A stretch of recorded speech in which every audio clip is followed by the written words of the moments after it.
Welcome. We'll start with a quick starter guides and this one on the main line of the entire e4-e5 complex, the Spanish variation or Ruy Lopez. So we start with e4. Now our reaction here is to copy for now with e5. Don't worry, not for long. And white's main move is to play knight f3.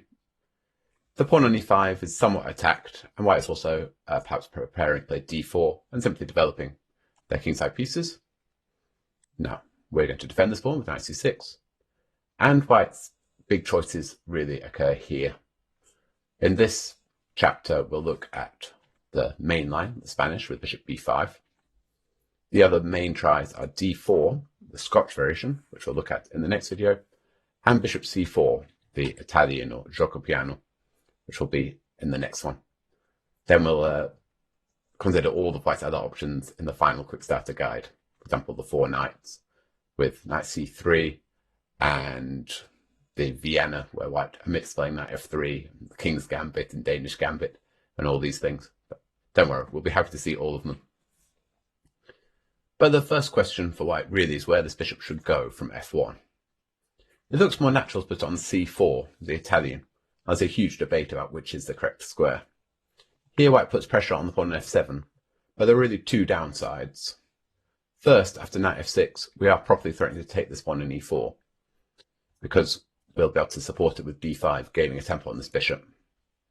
The second is that the bishop might be a bit short on squares on c4. For example, in these lines after d3. Once we've supported the pawn on e5, we'll have ideas of knight a5, trapping this bishop. Generally, if we can win this bishop for free, we're doing extremely well. Traditionally, both in the Italian and the Spanish, this bishop, because it's short on squares, drops back to b3 and then to c2. From c4, or if it starts on b5, it goes back to a4 and then likely to c2. So both moves are likely to transpose, in fact, in these lines. But black's setup changes a little bit. But don't worry, we'll look into 3 bishop c4 shortly. Here it's possible to play knight 6 immediately, of course. This is the Berlin variation. But we'll play the Spanish move of a6. Now, white can catch on c6 exchange variation, and we'll look at that at the end of this video. But generally they retreat with bishop a4. Don't worry, bishop takes c6 isn't winning a pawn, because this pawn on e4 is still undefended. So there's no time to grab the e-pawn and survive. So they drop back to a4. We'll develop with knight f6. Now we're probably not threatening to actually win this pawn on e4 yet, because our pawn on e5 would then be a bit vulnerable, although these lines are perfectly playable. But taking the pawn on e4 is certainly going to be a long-term idea. As you'll see, the way we play it, we're going to support the pawn on e5 first, when the pawn on e4 will be attacked. And here, by far the main move is to castle. But this does give black an awful lot of choice in how they want to set up their pieces. So a lot of your opponents are likely to play 5d3, which is a theory-saving device, defending this pawn on e4. But we should be extremely happy to see it. As we'll see in this quick starter guide, these positions are likely to be just a very good version of our main lines. We can play with exactly the same setup. So we'll start with castle. Your opponent's likely to play up to here pretty quickly. This is the main line Spanish. But our next move will come as somewhat of a surprise to them and make them start thinking. Now black has a huge range of possibilities here. The main line would be to play bishop e7, and then black will follow up with b5, castle, and either d6 with lines such as the Zaitsev with rook e8, or the Breyer where the knight drops back to b8 to play c5, or the Chigorin where the knight goes to a5 and plays c5. So all these setups of d6, or for example, after rook e1 and b5, black can castle and play d5, the Marshall Gambit. A huge bonus of learning all these e4, e5 setups is that you'll be able to expand your repertoire quite easily by adding in other variations too, if you feel like mixing up a bit. But I hope you won't feel the need for a while after watching this video. So that is the main moves of bishop e7. Another main line would be b5, followed by bishop c5. They're archangel setups. And the pawn grab with knight takes e4 is the open variation, which is also very trendy at the moment. These lines are really forcing. As the center is exploding, we lose the pawn on e5, and black needs to play accurately, but at the moment it's considered perfectly legitimate. Again, not the subject of this course, and the positions, because they're so forcing, have a tendency to burn out quite quickly. So not a great winning try. But we're playing an offbeat move, d6. Now this looks a bit passive, but we're defended pawn on e5. So looks are going to be very deceiving here. The e4 pawn is now somewhat vulnerable with that e pawn defended, and the bishop on a4 is also a bit short on squares. We're not threatening it yet, but b5, knight a5, grabbing that bishop is certainly a plan. But our main idea is simply to set up the King's Indian style g6 and bishop g7. As any of you know who have played the King's Indian with either colour, that is an extremely aggressive try. We're going to go g6, bishop g7, castle, move our knight and play f5 and attack white's king. It's all going to be about attack in this whole course. Now white's normally deciding to defend the pawn with rook e1, and this will soon reach our tabia. But first of all, we should see a pit hole that white can easily fall into here. They could try expanding immediately in the centre with d4, a natural enough looking move, but white has to be really careful now. They're almost lost. After b5, we hit the bishop. If white plays on autopilot here, they're going to be in a lost position immediately. First of all, pushing with d5 is not a good try. We'll just move the knight. The bishop's attacked. He'll have to drop back to b3, and then we'll grab on e4, clear extra pawn, clear a big central pawn as well. White's objective best try here is to capture on e5, but this is certainly not very inspiring for white. We'll recapture, and say the bishop drops back, and we've got lots of options here, but I like this queen exchange, and then playing bishop b7. The advantage of starting with this is we're defending our rook on a8, so we don't need to worry about any a4, abs. And we're getting ready to grab the pawn on e4. We couldn't take it immediately because bishop d5 was very awkward, forking our knights. But with the knight defended on c6, this is now an idea. And we're ready to complete our development too with h6 and bishop d6. This bishop's not great on b3, and there's some problems defending the pawn on e4 in the long term. We should just check that knight g5 is not a problem. It looks dangerous because it's hard to defend the pawn on f7, but we have a trick. This is a mistake. They should probably just play knight c3, but then we'll prevent anything going to g5. Next move, play bishop d6, and long term white has issues. We've got ideas playing b5, b4, collecting the pawn on e4, and just going after this bishop on b3 with knight a5 and taking it. So I think we're a bit better here already. But that is a lot better than knight g5. The problem is that we can just say, okay, take the pawn, h6, and white doesn't have a good way to do it. Taking with the bishop is check, but after our only move, the knight is still attacked. If it drops back, we'll take the bishop, and if the bishop drops back, we win the knight, so we're just a piece up here. So knight takes, but now we just kindly move the rook. And the problem is the knight is trapped on f7, so we're going to just play g5 next, and then rook takes f7. We'll end up with two pieces against rook and pawn, which could be balanced in some positions, but here the rooks can't really do anything. White's problems with their queenside. We'll see this time and time again in the whole repertoire, that white struggles to develop their queenside pieces. We'll have a lot of pressure against the pawn on e4 too, so we have a large advantage here. Our minor pieces are much more effective than the rook. But that is still white's best try.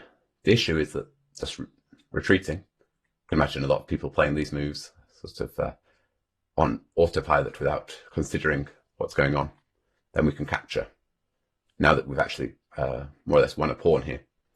The problem is that white can't take back here because c5, this trick is called the Noah Ark trap. I don't know why, but idea of playing b5, c5, we hit the queen, it has to drop back. Wherever it goes, we play c4 next, and that bishop is trapped on b3. So already just a piece up. After what? There'll be 10 moves and a piece up. Not bad with black.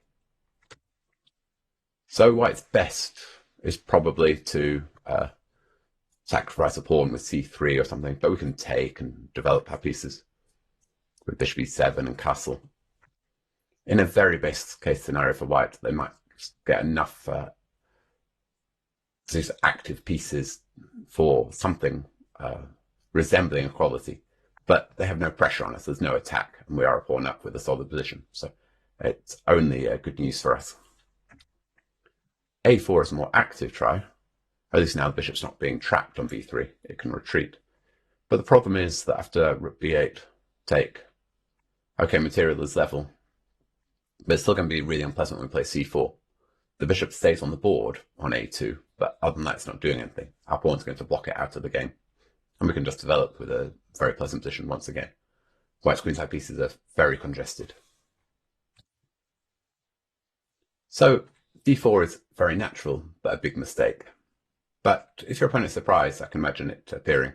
After all, it's logical to play in the centre, and it's the correct move in similar positions. There's so many row of the pair sidelines that your opponent is likely to be confused.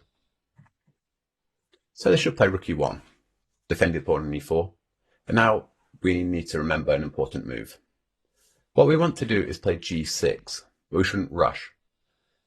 The problem with playing it immediately is that white is able to capture on c6 and then play d4.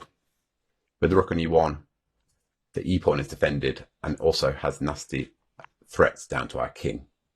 So we're not in time to get our king to safety, and this is a bit annoying. We want to be able to go bishop g7 and castle already. So remember, this is the threat. So first we deal with that.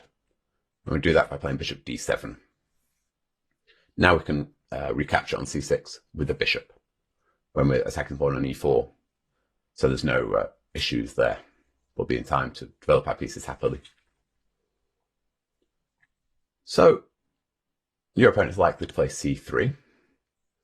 And after g6, this is our idea. We want to develop our bishop much more actively on g7, then on e7. d4, bishop g7. And I'd call this the tabia of the entire variation, and a position you're extremely likely to reach if you're following this course. Let's just take stock a moment. If you play the King's Indian, you might start to see some similarities here. We have the same setup with the bishop on g7, now on f6, and structure of g6, e5 and d6.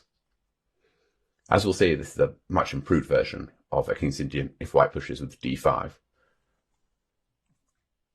But a problem in a lot of these lines for white is going to be this knight on b1. It lacks the natural c3 square because there's a pawn there. So often develops via d2, but then it really gets in the way. It's going to be hard to defend the pawn on d4. And it's not even clear where that knight is going. The typical Spanish rerouting is to put the knight from b1 to d2 to f1 to g3 and hop into f5 with a dangerous attack. But can you see what the problem with that idea here?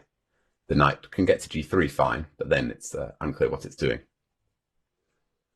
So that plan doesn't work very well, but your opponent is still likely to, if they don't know very much about the position, to attempt to put the knight on g3. That's what white does in the Spanish. But in the meantime, the pawn on d4 is going to be difficult to defend, and the pawn on e4. Our plan is going to be put a lot of pressure on those pawns, try and provoke d4, d5, and then we're going to get a much improved version of the King's Indian, where we'll start pushing our f-pawn directly at white's king. So let's see a couple of examples. First of all, we should start with white's most forcing moves. And that primarily would be bishop takes c6. White's trying to win a pawn. And they can actually succeed, but we're getting very good compensation. We recapture, and now they take on e5. Now we want to take the e4 pawn. D takes e5 would not work well because white can take and take on e5, and then we'll have problems on the e file. So take on e4. And here, white should grab a pawn with e takes d6. Knight bd2 looks really natural, but there's a problem. Here we can simply take the pawn on e5. The problem for white is that after knight takes e4, we have the Zwischenzug or intermezzo of queen takes d1, deflecting the rook from e1. And after take, we grab on e4, and we've won a pawn. We'll also have the bishop pair advantage, or the much better structure if we get to take on f3. So not knight bd2. Instead, the e takes d6 should be tried. Now we need to be a bit careful about the pin down e file, so let's just castle. Now white should grab the pawn at c7, or the whole thing doesn't really work. We'll win the pawn back and have a nice position for free. And let's take stock a moment in this position. In white's favour, they've collected a pawn. But it wasn't exactly risk-free.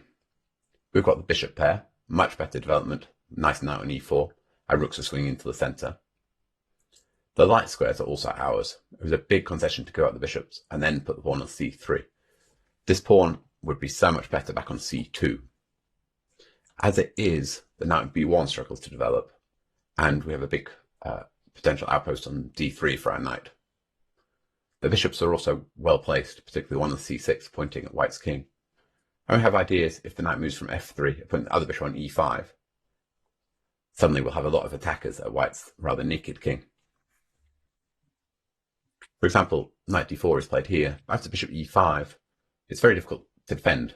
We're attacking pawn h2, and objective of white's best here is to play knight back to f3. g3 is creating so many holes on the light squares. The most natural move is to develop with bishop e3. We develop with tempo, hit this queen, ready to bring the next rook to e8 if white moves the queen.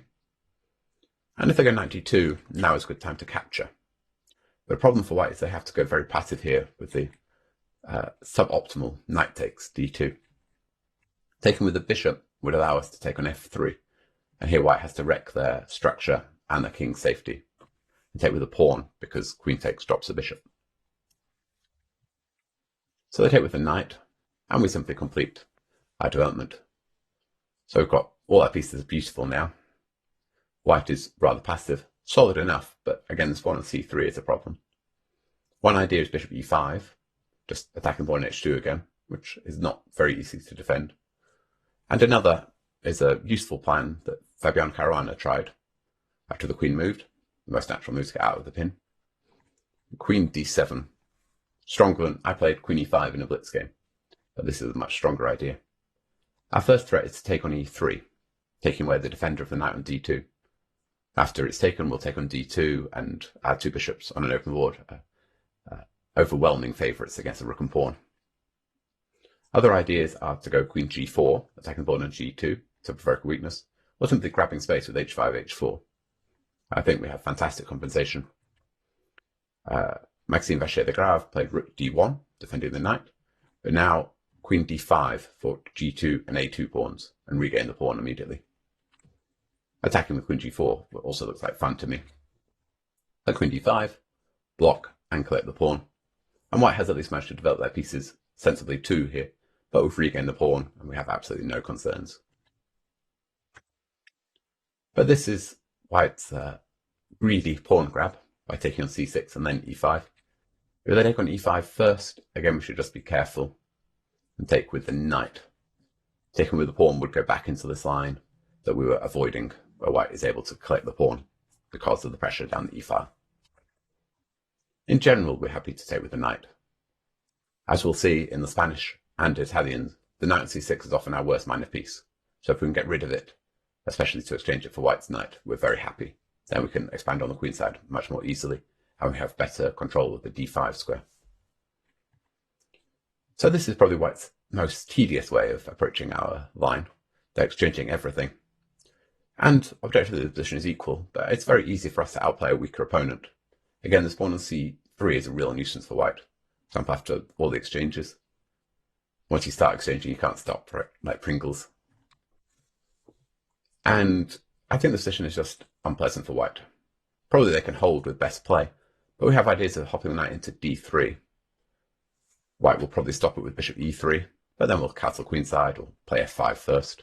They'll come to the same thing. White is merely defending, and we have prospects on the queen side. Double f5, we threaten f4, trapping this bishop. And now knight b6 is a nice nuance. White doesn't really want to take it, because then we can take on d2, and the bishop's hanging, and the pawn on b2. Oh, sorry. Go back to that position for a moment. So white can't really capture it, but otherwise we're putting the knight on a4. when we attack the pawn on b2, which can't move because the pawn on c3 would fall. And so white has to go passive with a rook to b1. Then the other rook can go to d3. One rook goes to d3, the other swings across to d8. We double. We're still threatening f4 as well, forcing that bishop away. And so we've got quite a nice initiative.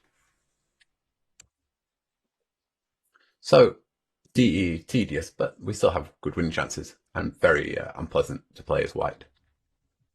So I imagine that if your opponent is surprised, gets this far, they won't like all this pressure on the E and D pawns and decide just they don't want to have to calculate E takes D4 every move.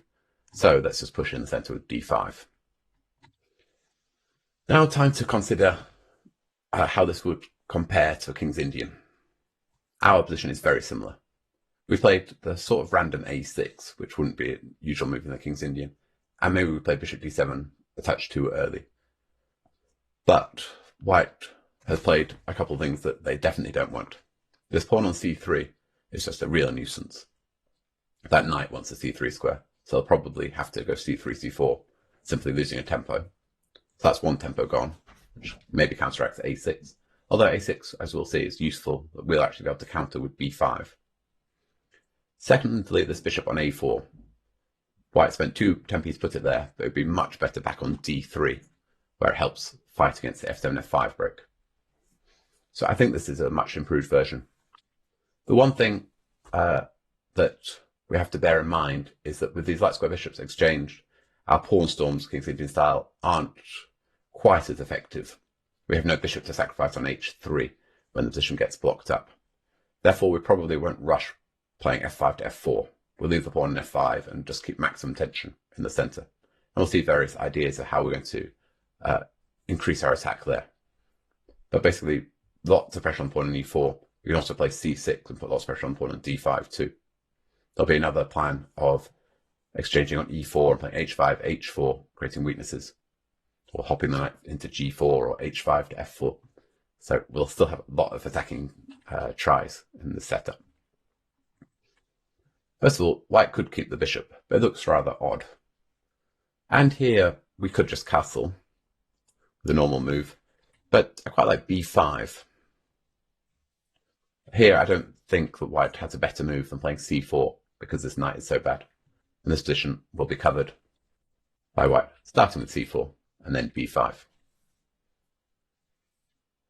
B5 is odd if you come here from a King's Indian, but it makes sense of the pawn on A6.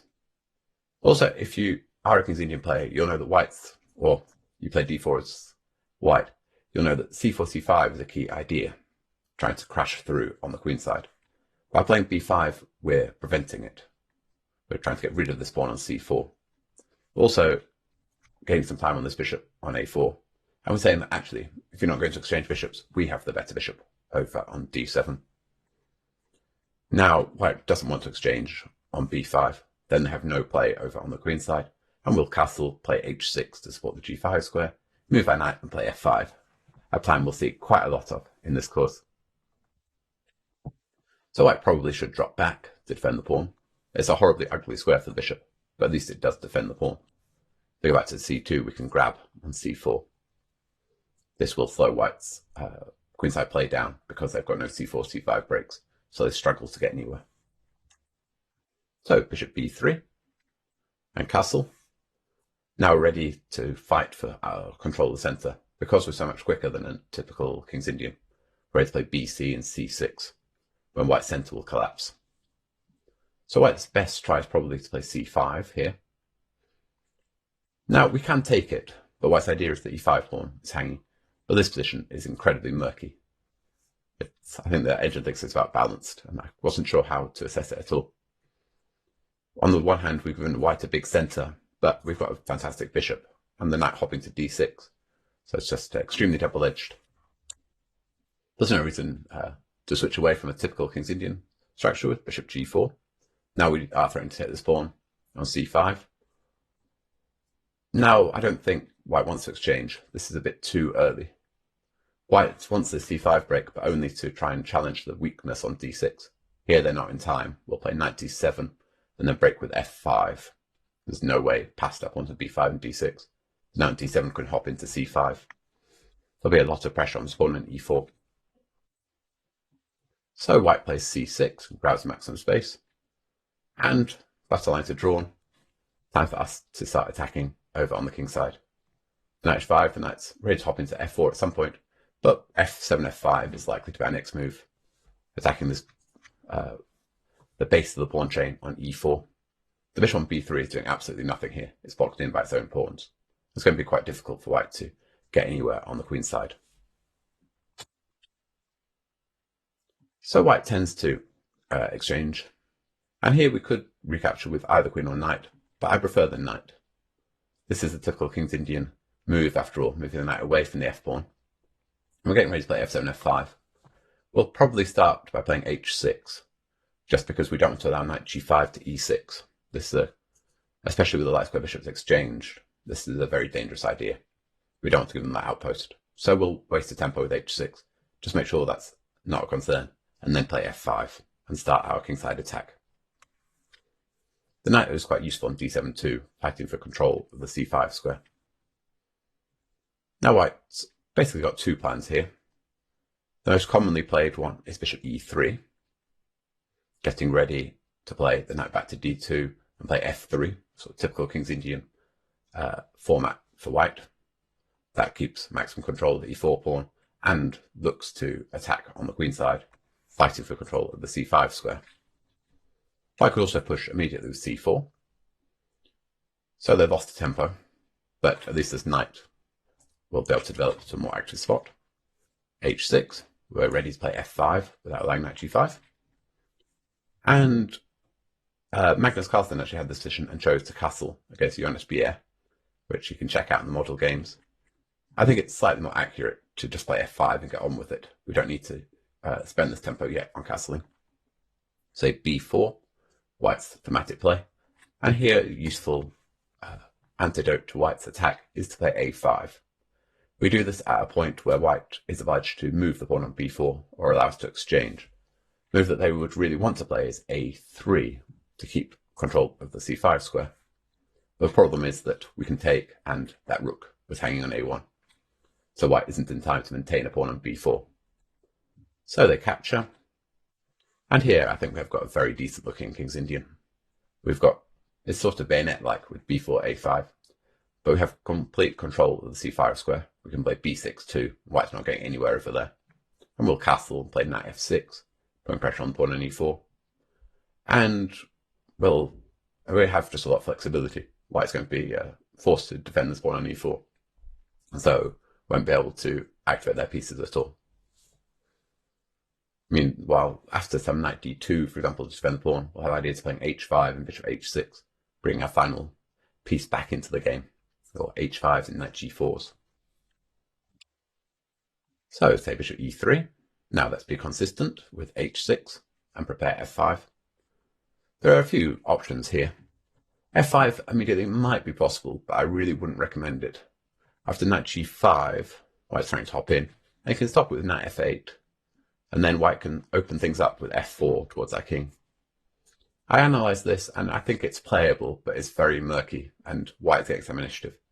In general, I don't want to allow white an attack on our king in this course, so we won't go for this one. But there are a couple other plans.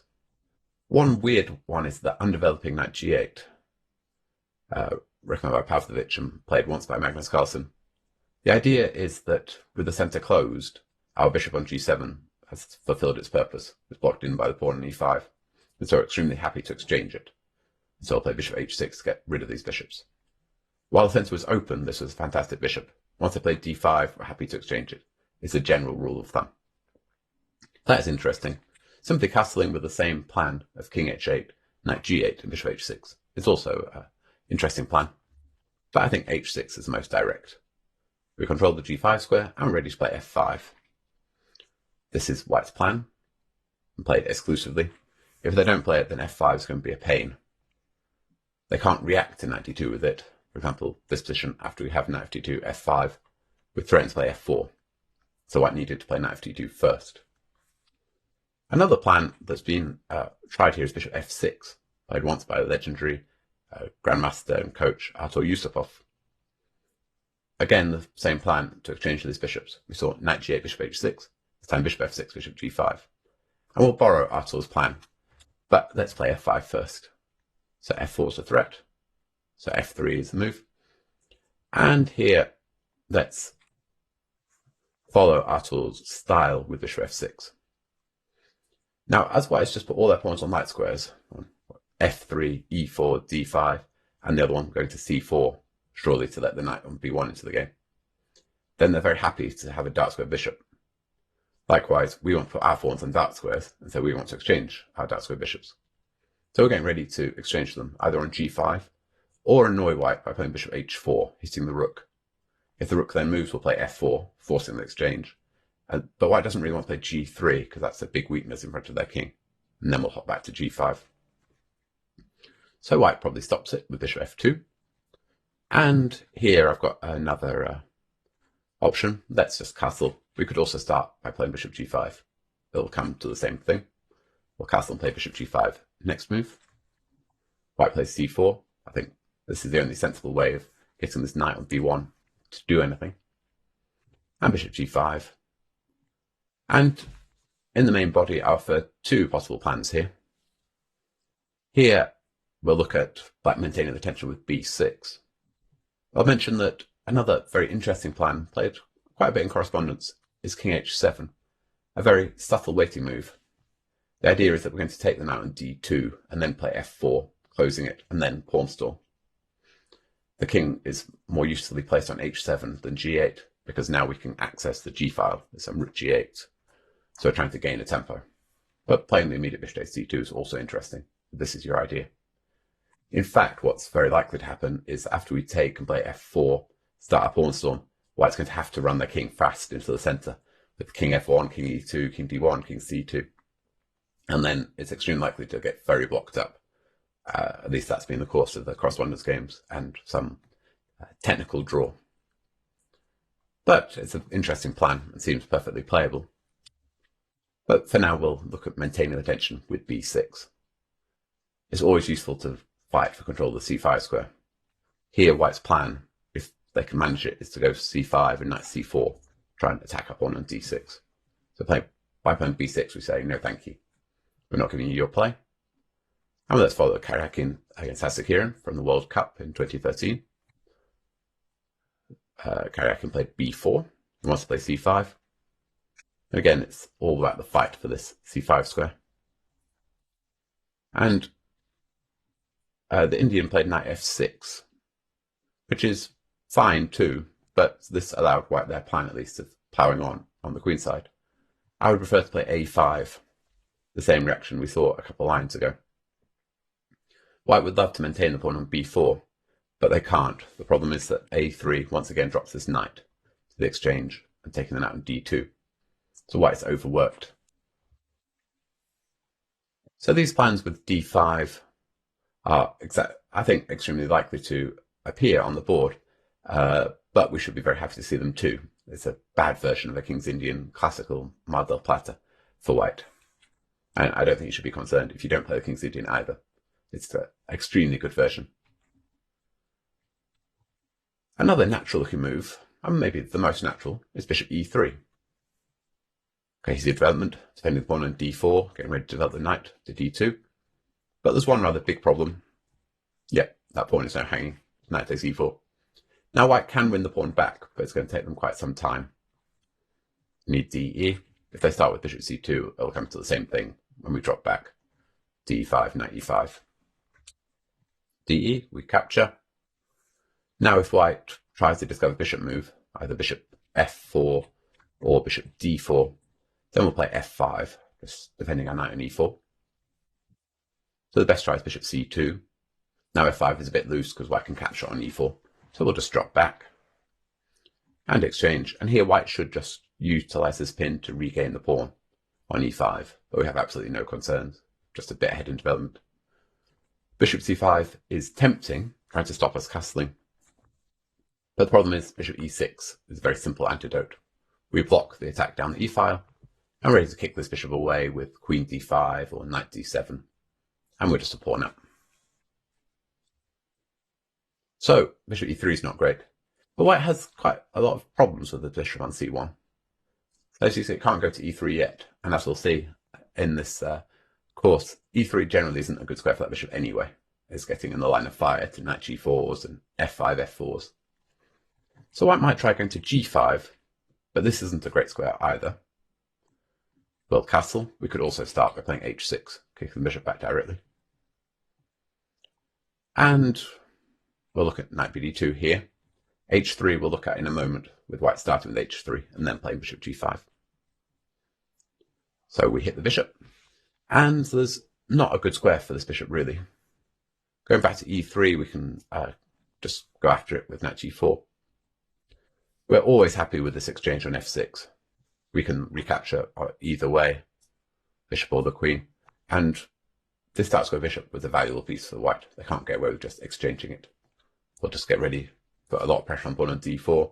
When they go d5, we're playing f5 and attacking on the king side again. Just remember this rule of thumb that we want to wait for d5 generally before playing f5. Of course, there are a couple of exceptions, but the attack is going to work much better once white has closed the center. So probably white goes bishop h4, maintaining this pin. And let's follow Laurent Fressinet with e takes d4. Generally, this is a good capture once the knight is committed to d2. The knight gets in the way of defending the pawn on d4. The queen can't defend it anymore. And this knight would much prefer now to back on b1 and develop to c3, with the pawns coming off the board. Another plan we'll see in similar positions, and perfectly playable here too, is queen e8, getting out of one pin, so our knight is now free to move. But we actually have a very subtle threat too. We're not just threatening to move the knight and attack, we're also threatening to capture on d4. As we've got two pieces attacking the bishop on a4, and if bishop takes d7, we take on f3 with check, so we collect a pawn. So this works here too, and we'll see situations where we're using it. But here, e takes d4 also works very well. Now the problem for white is that after cd, g5, get out of one pin. When the bishop drops back, we'll play b5, forcing the other bishop back, and then knight h5. When the bishop on g7 is freed to attack the pawn on d4, we'll suddenly be attacking it twice. We'll have ideas of g5, g4 too, kicking away a defender. And so white's going to have real problems holding onto this pawn on d4, and likely just lose a pawn. So knight takes instead. C takes was played, by the way, in Hare Krishna against Fressinet. So check out that model game for some ideas of see how quickly white's position can collapse, even with one of the world's top players as white. So knight takes. And this kind of position is fairly typical for the line. And visually it looks like white should be a bit better with these two central pawns, e4 and d4. And that would be the case if white could magically play knight d2 to c3. But this knight is a real pain on d2. It's getting in the way of the defense of the d4 pawn. And it's really lacking a good circuit as well. Here we've got a nice way to get out of the pin with swap and queen d7. Once we get out of this pin, this bishop is completely misplaced on h4 too. White wants to somehow go bishop from h4 over to e3, play h3 to stop any knight g4s, and the knight from d2 to c3. And then they've got a nice advantage. As it is, the pieces are just a mess. This bishop on h4 and now on d2. Now, white probably would exchange queens and probably shouldn't. Keep them on the board, as on that queen b3 is better. But then knight h5. We sideline that bishop entirely on h4 and we attack the one on d4. Attack the one on d4. Then knight f3 to defend it. And then we'll put more pressure on the center with rook fe8. The e-pawn is now in our sights too. Taking the pawn on b7 is too risky. We'll gain a lot of time on that queen. Our plan is g5, g4. We gain a tempo on the bishop first, so it goes back to g3, then g4. The knight has to move, and we collect the pawn on d4. We'd just have a much better bishop on g7 compared to this one on h4. So the queen exchange, but now white struggles to defend this pawn on d4.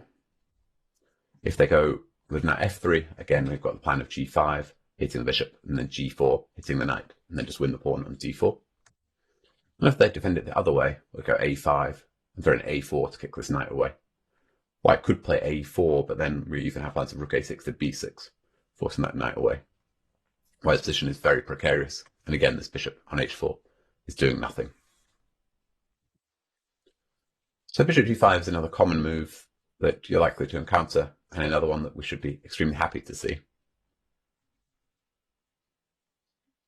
We'll look at the two primary moves here are knight bd2, developing the knight, the most logical main line, and the suggestion of Niels Grandelius of h3, keeping the knight back on b1. And if you're playing a well-booked opponent, they'll play one of those two moves. Bishop c2 is also interesting, but it's very likely to come to the same thing as playing h3. After castle, we could also take on d4 first, and have to recapture, play bishop g4. It's another common idea. But let's just castle. And white probably will play h3, which is a position we'll check in a moment, with white starting with h3. Again, bishop g5, we're not worried about at all, h6, followed by moving out the pin with queen e8. And this will be covered by the other move order.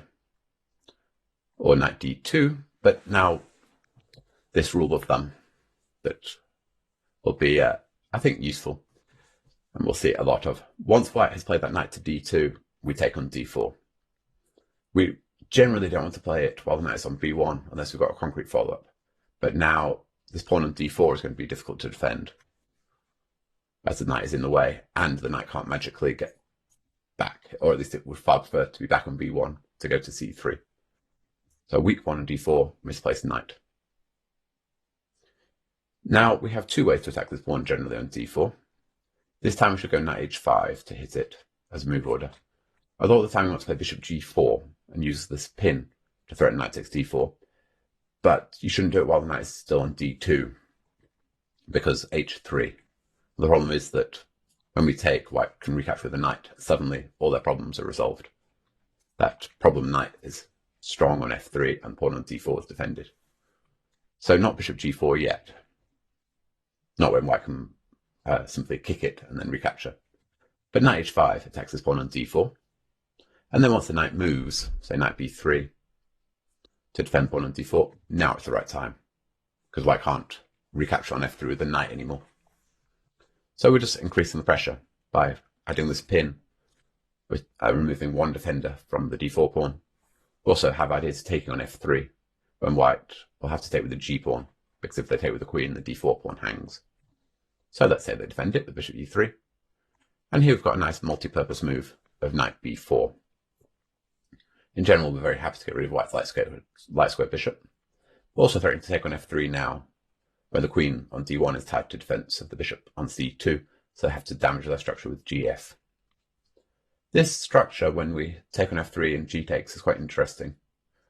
If white is in time to take control of the f4 square, then it's not a problem for them.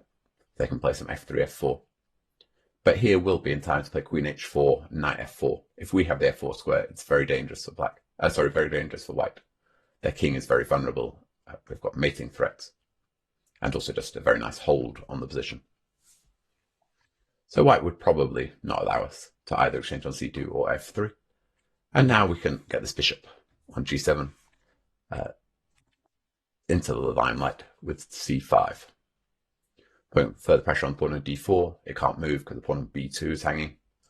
White managed to keep this bishop on b1, but it's completely misplaced. So a3, knight c6 isn't going to help. That's just increasing the pressure on white's centre, which is likely just to collapse here. This is a very typical position for the line. If white doesn't play c4, d5, they don't close it, then we're going to open it and we'll have a fantastic bishop on g7. So going to c2 is pretty similar to the main move, which is going knight b d2 here. And once again, we have a choice. We can exploit the knight jump immediately by taking on d4. This is played by Naroditsky a fair bit, and is a decent move order. It's very likely to transpose, because we'll castle next. The downside is you just have to watch out for e5 moves, but there shouldn't be a problem as long as we know what we're doing, although slightly messier. And the upside is we prevent one tedious line we're about to examine. But in this quick starter, we'll look at the natural castle first. Now, our plan against almost anything white does is to take on d4 and play b5, kicking this bishop back from a4. If the knight has moved from d2, we'll then follow up with bishop g4. Just remember, don't play bishop g4 while the knight is still on d2, when they can play h3 and then recapture on f3 with the knight. So the tedious move, first of all, let's get that out of the way, is to capture on c6 and then to take on e5. We saw a similar plan to this already, where it won a pawn, although we got very good compensation. This time it's not winning a pawn, as we can recapture. We're going to have the same trick down the d file, but things are getting exchanged. If you want to keep more life in the position, knight h5 is possible, with some interesting compensation thanks to our bishop pair and the pawn on c3 and knight on d2 not being on quite the right squares. Objective, I'm not sure it's quite enough compensation, but it's interesting. For de, now the point is to grab on e5, and here is the tactic that you have to know here. It looks like we've just lost a pawn, but we can regain it with bishop takes e4. And thanks to the overworked rook on e1, we're just exchanging things. Knight takes e4, we can capture on d1, and white's extra knight is dropping. The rook takes d1, knight takes e4, or knight takes f6, bishop takes f6, and bishop takes e5. So lots of exchanges, but in equal position.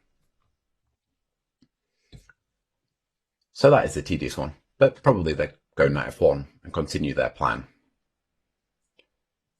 This is probably what I get played against me most often when I'm playing bullets with the Stannis deferred. But now we get to our plan of attacking the pawn on d4. We'll take.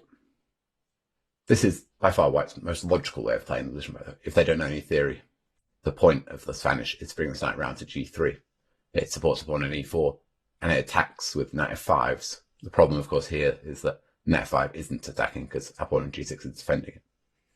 But knowing the exact nuances in every line is very tough, with Black having so many different choices in the Spanish, that just the plan is quite likely to be followed, sort of blind. So we capture, our usual move, White automatically recaptures. And here, Fabiano Caruana played bishop g4 immediately, carrying out this plan. But I don't want to allow bishop takes c6 as an indirect way of defending the pawn on d4. So I would prefer to start with b5. Now with the knight drop back to f1, we're going to play bishop g4 next move regardless. But where White puts their bishop, whether on b3 or c2, is going to alter our play a little bit. So just pay attention to the difference between the b3 and c2 squares. First of all, look at going all the way back with bishop c2. The plus point of this is it defends the pawn on e4, but we'll see a couple of negatives too. Bishop g4, our plan, the knight is committed to f1, and so we're putting pressure on this pawn on d4. White tends to defend it with bishop e3, and we attack it again with knight h5. I think this might actually be a novelty, with people preferring to drop back to d7, but Irina Bulmaga in her excellent chessball course recommends going to h5. I think it makes more sense. You fight for control of the g3 square, and you're ready to hop into f4 as well, queen f6, knight f4. But the chief idea of moving the knight away is opening up the line for our bishop to the pawn on d4. White never wants to play d5 in these structures. It gives our bishop complete freedom along the long diagonal. Pawn on b2 is also weak. It kills the bishop on c2 as well. It really struggles to do anything. And it gives us access to the e5 square. The problem is that we're putting so much pressure on the pawn on d4, your opponent might feel obliged to play it. Although maybe sacrificing it is even a better try. Knight g3, and we can double the pawns by taking on f3. There's no rush. Let's just increase the pressure on pawn on d4, queen f6. So we're threatening to take on f3 and take on d4, or just hop the knight into f4 as well. And I think the position is just very pleasant for us. I'm not sure what White is doing. It's going to be extremely difficult to hold on to this d4 pawn. So that is bishop c2. Very straightforward for us. Probably b3 is a slightly better square. We'll still go bishop g4. Again, we're just putting maximum pressure on the d4 pawn. Sorry, to damage the structure. White probably plays the same way. But just, by the way, bear in mind here, we can't take this pawn on e4. In general, it's very difficult to grab this pawn. We're on this bishop d5, fork our knights. Which is careless, so please don't fall for this one. It's quite a common theme in a lot of different Spanish variations. But playing the same way as we did with bishop on c2, with knight h5, is tempting. But now white can exploit their much more active bishop with bishop d5, which is a bit of a nuisance. They're now in c6 and rook on a8. So when the bishop is on b3, just be very careful that bishop d5 is not a problem. So instead of going that way, we'll first exploit the downside for the bishop on b3. We hit it with tempo. White tends not to want to allow us to take that. Probably they should let us, but then our position is comfortable. And here we could hop in with knight c4 immediately, which is always played, but bishop g5 with ideas at e5 is a bit murky. I don't think we're in trouble or anything here. But if we just invert the moves and play knight d7 first, then I think we're already better. We're ready to play knight c4 next, going after this bishop on e3. If we can get rid of it, then we're going to have a wonderful uncontested dark square bishop on g7. We're also getting ready to play c5, putting maximum pressure on the d4 pawn and opening up our bishop on g7 again. The bishop on c2 in the meantime is not doing anything. White plays his Spanish, hoping to mate us over on the king side, and that's never, ever occurring, and the time is deferred. So that is kind of the way that white plays if they know something, but not enough with this knight f1. But people who've booked up realized the problems with allowing our plan of taking on d4, b5, and bishop g4, and so they play h3 first. So now we don't have this bishop g4 plan, but we're still going to go after the d4 pawn and take this knight on d2. We're going to claim is still misplaced. This is a modern twist, and is the reason that people, the theoreticians as white, have stopped putting the knight on d2. We can still exploit it. The old main line, which is still playable, is rook e8, and then white tends to drop back. And these positions are playable, all the pieces remain on the board. I think the white is a bit better. The problem is it's difficult to do very much here as black. And if white does go for d4, d5 at a later stage, then we'd prefer a rook back on f8 to help with the f5 break. So while I think these positions are possible, and you can use them to outplay a weaker opponent who, because it's not so easy for white to make progress either, you have to be extremely patient here as black and play some waiting moves like queen e7. So I don't advocate going for that one. Instead, we'll exploit the knight with our typical eb4. White tends to recapture, and now we have no bishop g4 to attack the pawn on d4, but instead we're going to exploit the knight's presence on d2 in a different way with knight b4. Our idea is to hop into d3 and get rid of the bishop on c1. We're going to see that this d4 pawn is still rather vulnerable to the bishop on g7. Now white almost exclusively exchanges bishops on d7. This is still pretty fresh by the way this knight b4, so you apparently need to be extremely well prepared to know what's going on here. And we'll check other things too in the main body, but e5 is the most forcing line, so we should make sure we know what we're doing here. We'll swap and defend our knight with knight fd5.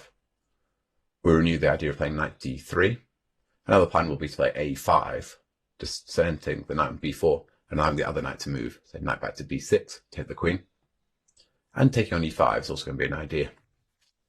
Again, white would be better if they could somehow get that knight on d2 and bishop on c1 on a better circuit, but the knight's getting in the way. So they could play knight e4, probably the most active move, logical, both with the bishop. But here, I like to get counterplay with de. White probably recaptures with the pawn. Taking with the knight is okay too, but now we'll support our knight on b4 with a5. When we're threatening to play knight b6, hitting the queen, now that our knight is defended. The d4 pawn is very weak. I'll play rook e8. Long term, we've got the better structure and a lot of pressure against that pawn. So they go d5, and now a nice active move. A theme that's worth remembering is c5. We want to play c4 so that we're supporting the d3 square. And it's also useful that we can go queen c7, getting out of any d-file pins. Hopping with knight d3 immediately might be possible, but I really don't want to walk into this pin with rook d1. It just looks way too risky. But if we can play c5, b5, and c4 and support the knight on d3, then we're very happy here. So that's why we start with c5. We should check that it's not simply losing a pawn. Knight takes c5. But we'll put the queen on the c file, go to c8, we'll come to the same thing. The knight's attacked, it can't be defended, and if it retreats then we have knight c2 forking the rooks. This is our idea. Luckily for white, they can hold equality with a3, and we exchange and regain the pawn with a level middle game. Long term, we've got the 2v1, and our bishop on g7 is blocked by that e5 pawn for now, but white has to be very careful to keep control of the e5 pawn, or it'll just be a weakness. We'd be quite happy to reroute this knight as well from d5 around to e6. Would be a fantastic square for it, just preventing any kind of initiative for white over on the king side. So that's probably the most natural. The trickiest is queen b3.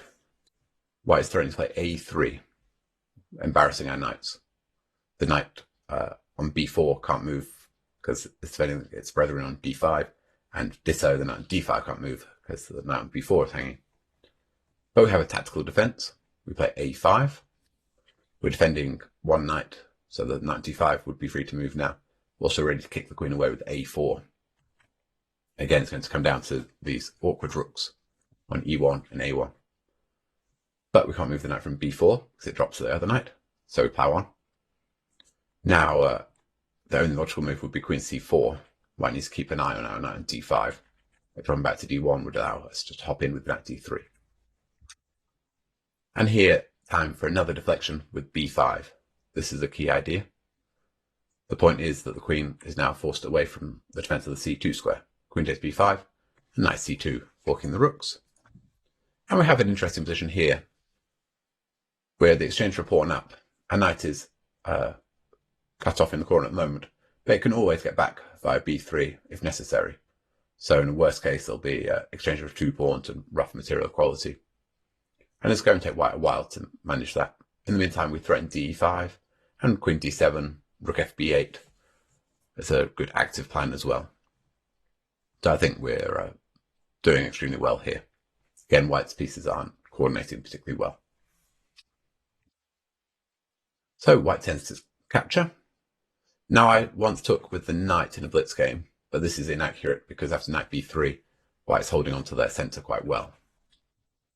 Instead we should go queen takes, keeping this knight on f6, so that there's maximum pressure on the e and d pawns. Knight b3 wouldn't make a lot of sense now because rook fe8 would attack the pawn on e4. Even queen a4 is interesting. Just putting white in a bit of an awkward pin. So instead, they tend to attack our knight. A sensible way to prevent the knight hop into d3. If they move the knight away from d2 here, we're going to go c5 and start activating the position for our bishop and undermine that pretty looking centre. So they attack our knight. We defend it. Now we've got a few ideas. By supporting the knight on b4, our primary threat is to play queen c6 and the knight c2 fork again, which looks primitive, but it's a bit awkward to defend. We might also just want to exchange queens with queen e6, when again knight c2 is going to be annoying. We also want to grab space on the queen side with c5, undermining those central pawns, and again exploiting the fact this knight is in the way on d2, really wants to be on c3. Now white has always expelled the knight, and we'll hop back. Whereas by a4, this b7 pawn is poisoned. The queen is never getting back out after queen b7, rook b8. So first, if they want to win the pawn, they need to play d5. And I would prefer to go all the way back here with knight b8. The c5 square looks very tempting for it, so we're going to hop around.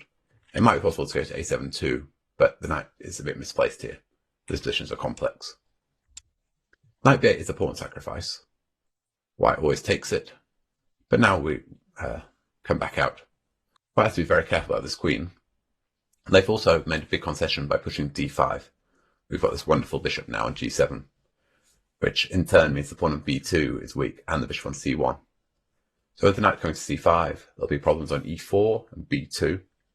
The d5 pawn itself, if it's going to exchange queens on c6, for example, might be a weakness.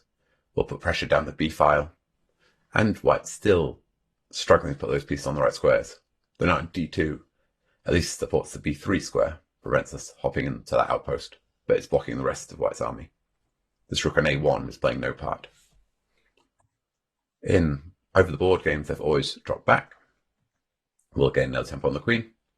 And a counterintuitive queen exchange maybe, but useful idea to know. White's queen is holding all the light squares together here. So by exchanging queens, suddenly there are going to be weaknesses. The e4 pawn in particular, but also the d3 square. By extension, the b2 pawn is going to be rather vulnerable. And we're just going to try and get the queens off and then put pressure down the b and e files.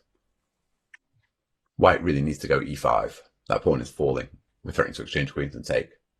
Even exchanging queens on a4, we'll go rook e8, knight back, the e4 drops. So I should at least make sure they can get something for it. We exchange, we'll grab on e5, and we're following a very well played game so far where black played knight b3, which is completely fine, but I prefer to regain the pawn immediately. And we have a balanced middle game, not quite an endgame. We have a slightly damaged queenside structure with c7 and a5 pawns, but we have a lot of pressure on the b2 pawn too. I've got very active pieces. One knight's ready to hop into b3, and the other can drop back to b6, kicking white's knights away. So I think we can be very optimistic about this endgame. And this is what white's best line was. And it's played in a fair bit of correspondence against the Steinitz III. So as long as you're happy with this position, then the whole line is working well. This is against a well-booked up opponent, remember. So that is all the old main lines, and even the current main line. But time to look at white's final try in the Steinitz III tabia that we have here. And that is Niels Grandelis' recommendation of h3 that he recommended in the Grand Roy Lopez course. We've seen the problems white has when they play knight d2, that ed4, and this knight is really in the way. And so it makes a lot of sense to switch the move order around and play h3 first. Now I have none of the ed and bishop d4 ideas, and we don't want to play ed while that knight can go to c3. So it's subtle, but it's a good move order. For now, we don't need to worry. We'll castle. And white has to decide. Generally, they go bishop c2. Going knight d2 would just transpose to what we just looked at with ed4. And then I hop into b4. This is what white is trying to avoid by starting with h3. So it tends to go bishop c2. I guess I can go bishop d5 here as well, but tends not to be a very good square for the bishop. We just need to watch out. They are threatening to take on c6 and take on e5 now, thanks to this pin, but we kick the bishop. Again, we're very happy to see white exchanging on f6. We can recapture either with the queen or the bishop. We put pressure on the pawn on d4, and if they're going to go d5, we can drop back. We'll move our queen back to e7 or d8, and then here comes our counterplay with f5. White's nowhere on the queen side. Just compare with the King's Indian, the pawns would already probably be on b4, a5, knight on c3, pawn on c4. So they keep the bishop, but the bishop's getting sidelined here too. Now, I mentioned this plan already, but in this precise moment, it's the best one, because we've got none of the bishop g4s. We sidestep the bishop attack down to d8, so we're ready to move the knight away and play f5, but we also have a very cunning hidden trick here. Probably white's best is take on f6, but then the whole thing was a bit of a failure, but his bishop is just misplaced. If they play a waiting move like knight d2 without seeing the prospect, then knight takes d4 is fantastic for us, winning a pawn. The problem is cd will take on a4, and our queen is defending that bishop, so that's a pawn. And if they take on d7, then we're not required to take immediately. We take on f3 with check, and next we'll take back on d7. We've won a pawn, a key central pawn. So pawn up, and we've got very good play and the better structure. The whole thing is an absolute disaster for white. So say they go bishop c2. They see the threat. But now we play knight h5. We have pressure on the pawn on d4. We're not threatening to win it, but we're making sure this knight on b1 can't develop now. Knight d2 just, was played by Mickey Adams, but it just loses the pawn to ed, only in a blitz game. But this position is already horrible for white. The bishop is bad on h4, and probably playing d5 is even worse than losing the pawn with knight d2. We're just souped up King's Indian with f5 here. White's position is a mess. This bishop is also in the line of fire after f5, g5. But 92 ED. Thanks for the pawn. So, bishop c2. And this is the latest word against the Sinus III, this mix of h3 and bishop c2. We could play some plan with ed, but as I said, I don't like playing it while this knight can still come to c3. There's various waiting moves you can play here. The main move is rook e8, but then after knight d2, we'll get back to that position that I mentioned that is playable, but I don't really like it for black because we're passive and we're struggling for a plan. But playing a5 is interesting too. I saw this was played by Kirill Alexienko, strong grandmaster recently, successfully, just grabbing some space on the queen side. But we'll follow Neil's advice for now and play the most aggressive with knight h5. We are putting pressure on the pawn on d4. This is a bit different. We're not going to try and win the pawn, but what we're doing is preventing the knight on b1 from developing properly. They can't go to d2 because we just take the pawn on d4. We're attacking it too many times. White really doesn't want to play d5 because then we're getting our souped up King's Indian again with f5.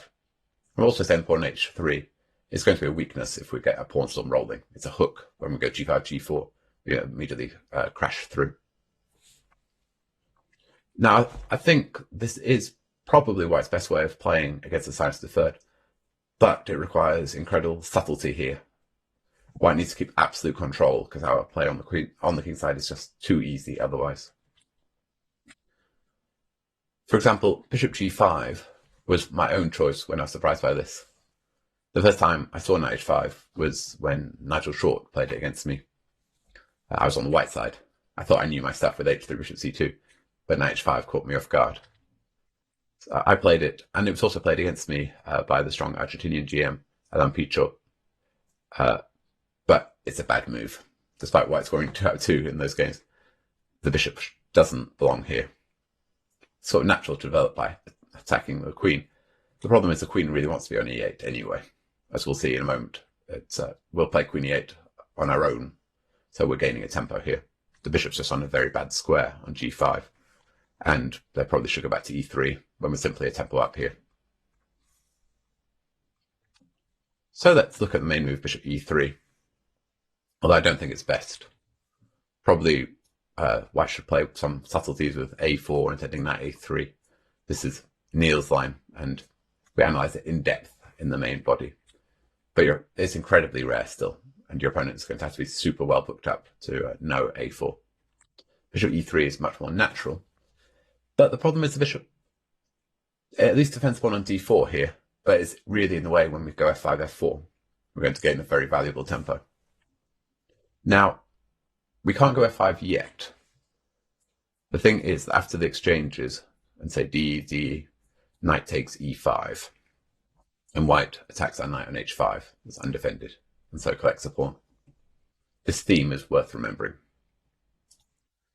Therefore, we should start by playing queen e8. This is why you see that bishop g5 is just a lost tempo.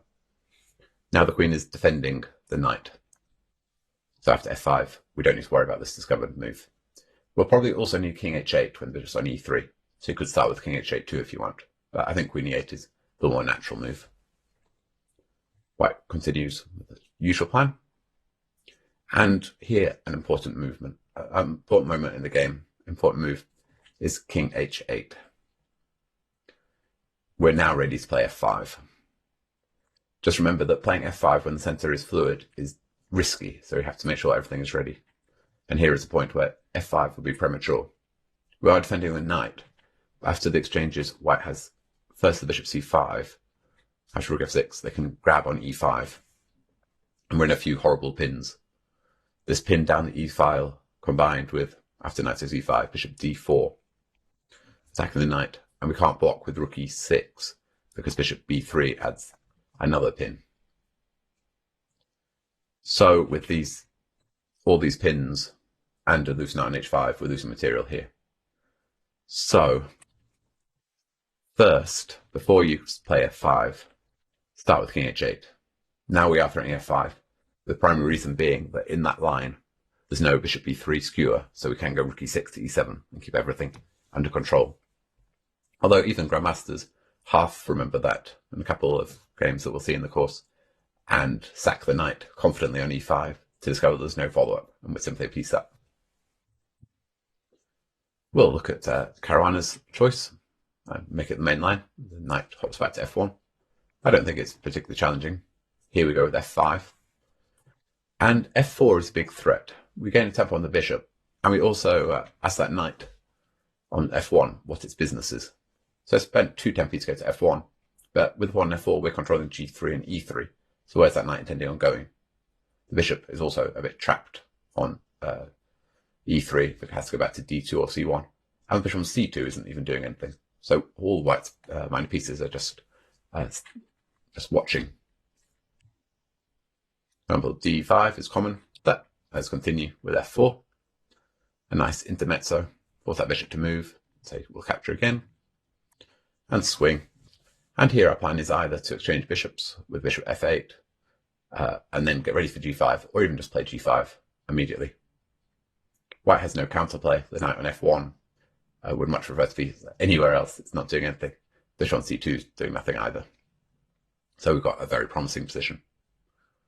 But this is also a position you're likely to get against someone who's pretty well booked up, but don't know quite the intricacies. I think if you play this line as a surprise, then this is probably the best that I can hope for in the remembering theory stakes. Now I think these are the lines you're most likely to encounter where they play c3, d4. This is the typical Spanish handling. We'll just check another couple of options too. c4 is an interesting try. Your opponent probably quite strong if they play this. They want to play d4, but not allow that Noah's Ark trap that we'll see in a moment again to refresh your memory. The problem with it is we have a move, and I think we should play bishop g4 and fight for control of this d4 square.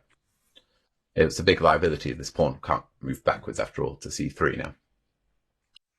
When I had this decision, I went bishop e7, but I don't like giving white the option of taking on c6 and then knight c3 and d4.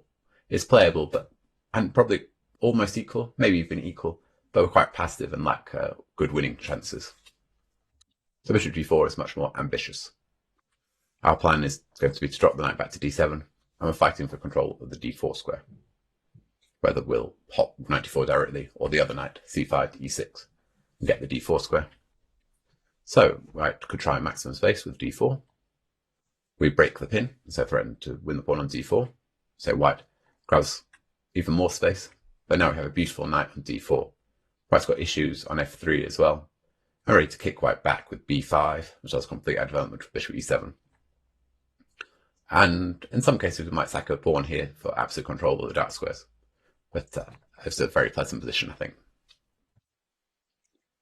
Just a reminder that d4, very natural. A bit better than playing it a move ago, but still, same antidote, Noah's Ark.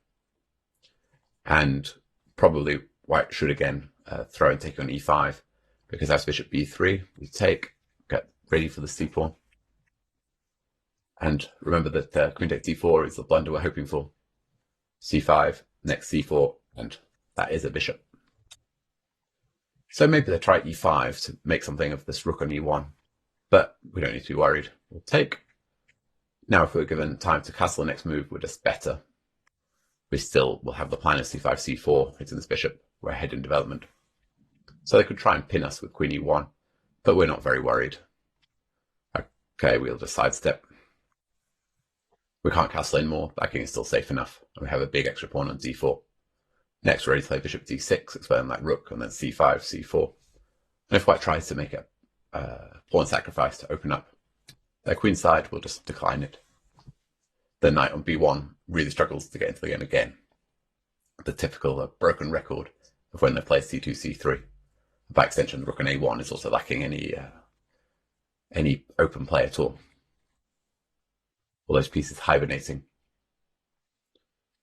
So that are probably the two main moves you'll see. The d4 that we're hoping for, and rook e1 simply defending the pawn. They can play c3 as well here, which gives us additional option of taking on e4. but I'll recommend simply playing bishop d7 and playing g6, bishop g7. This is extremely likely to simply transpose the lines we just looked at. White can't really do without playing rook e1 at some point to defend the pawn on e4, give a square for the knight coming around to f1.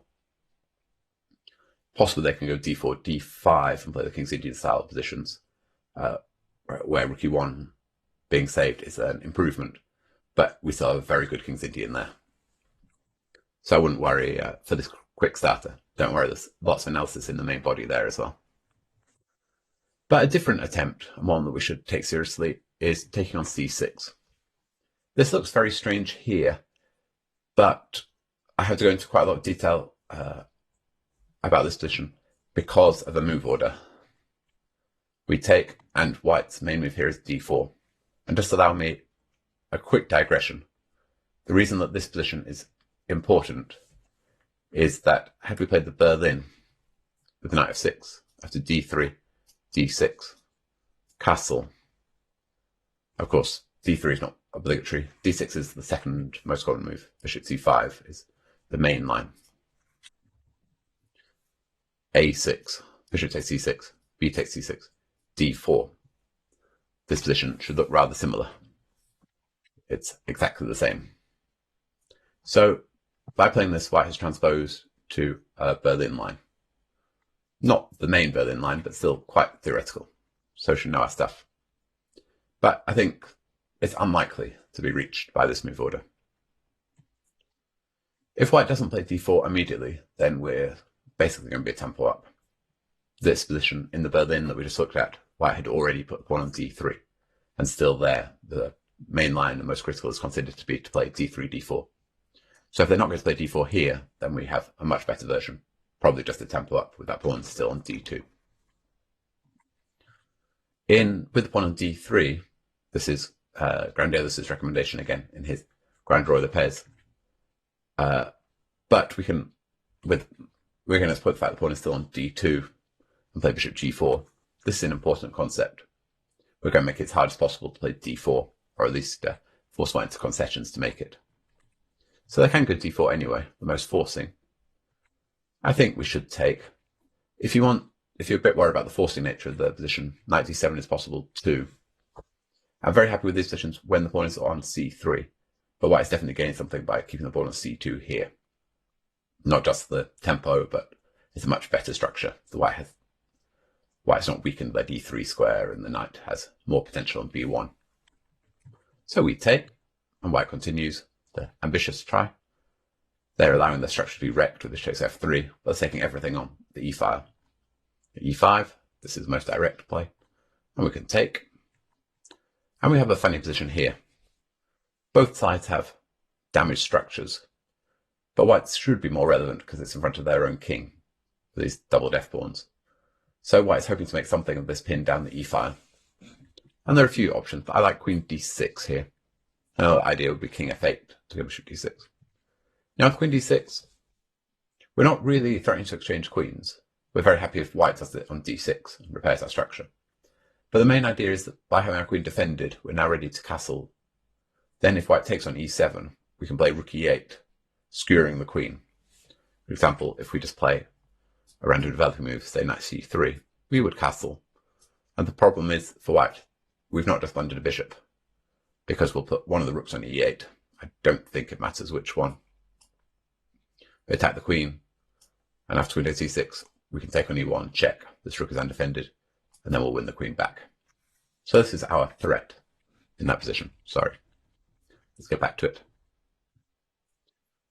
So White should address it somehow. And I go into some detail on bishop g5 in the main body when I want to play h6, provoking White.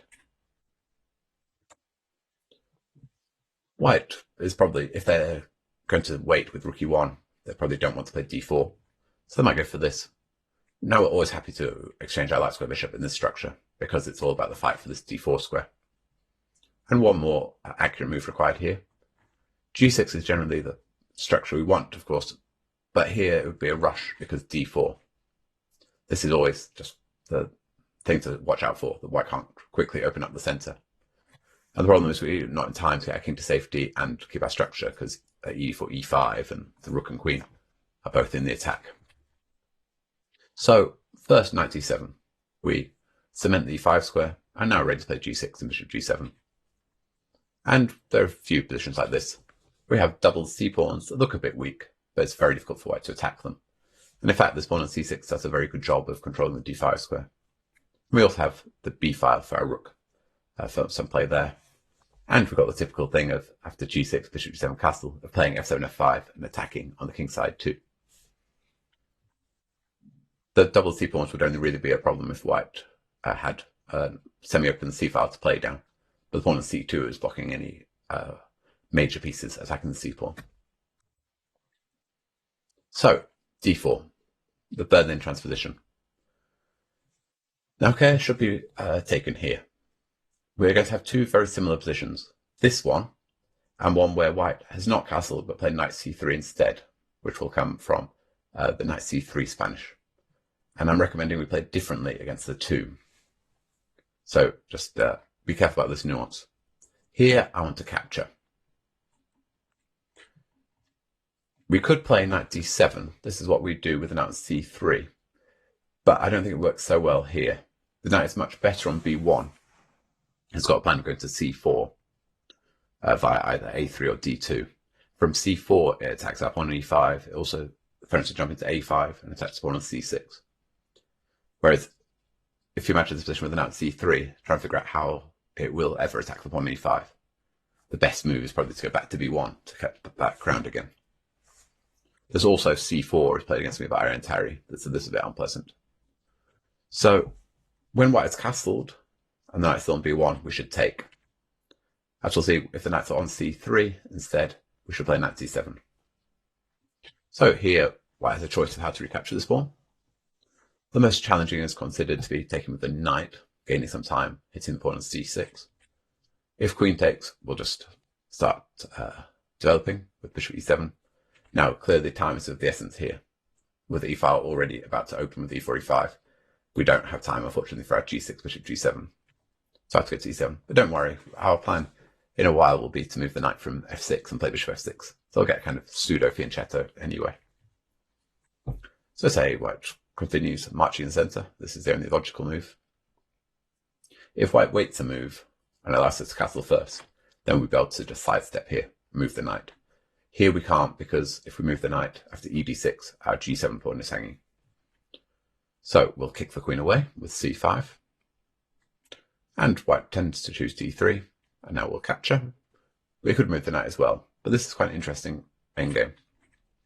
It looks like we might be struggling a bit with these damaged queenside, but our star move here is knight d5, and I think we've got enough initiative here that we don't need to be concerned. There's two main reasons behind knight d5. One is hop to b4 to attack the pawn on c2. Without a light square bishop, it's quite difficult to defend this pawn. The other is with vacating the long diagonal for our bishop to jump to f6, when the b2 pawn will be weak. For the other bishop going to e6, we'll have very active pieces. Our bishop pair on the open board gives us very good compensation for our damaged queenside. So knight takes is considered more challenging, attacking a pawn on c6. This is more forcing. We kick the knight. Now that it should come forward with knight c6.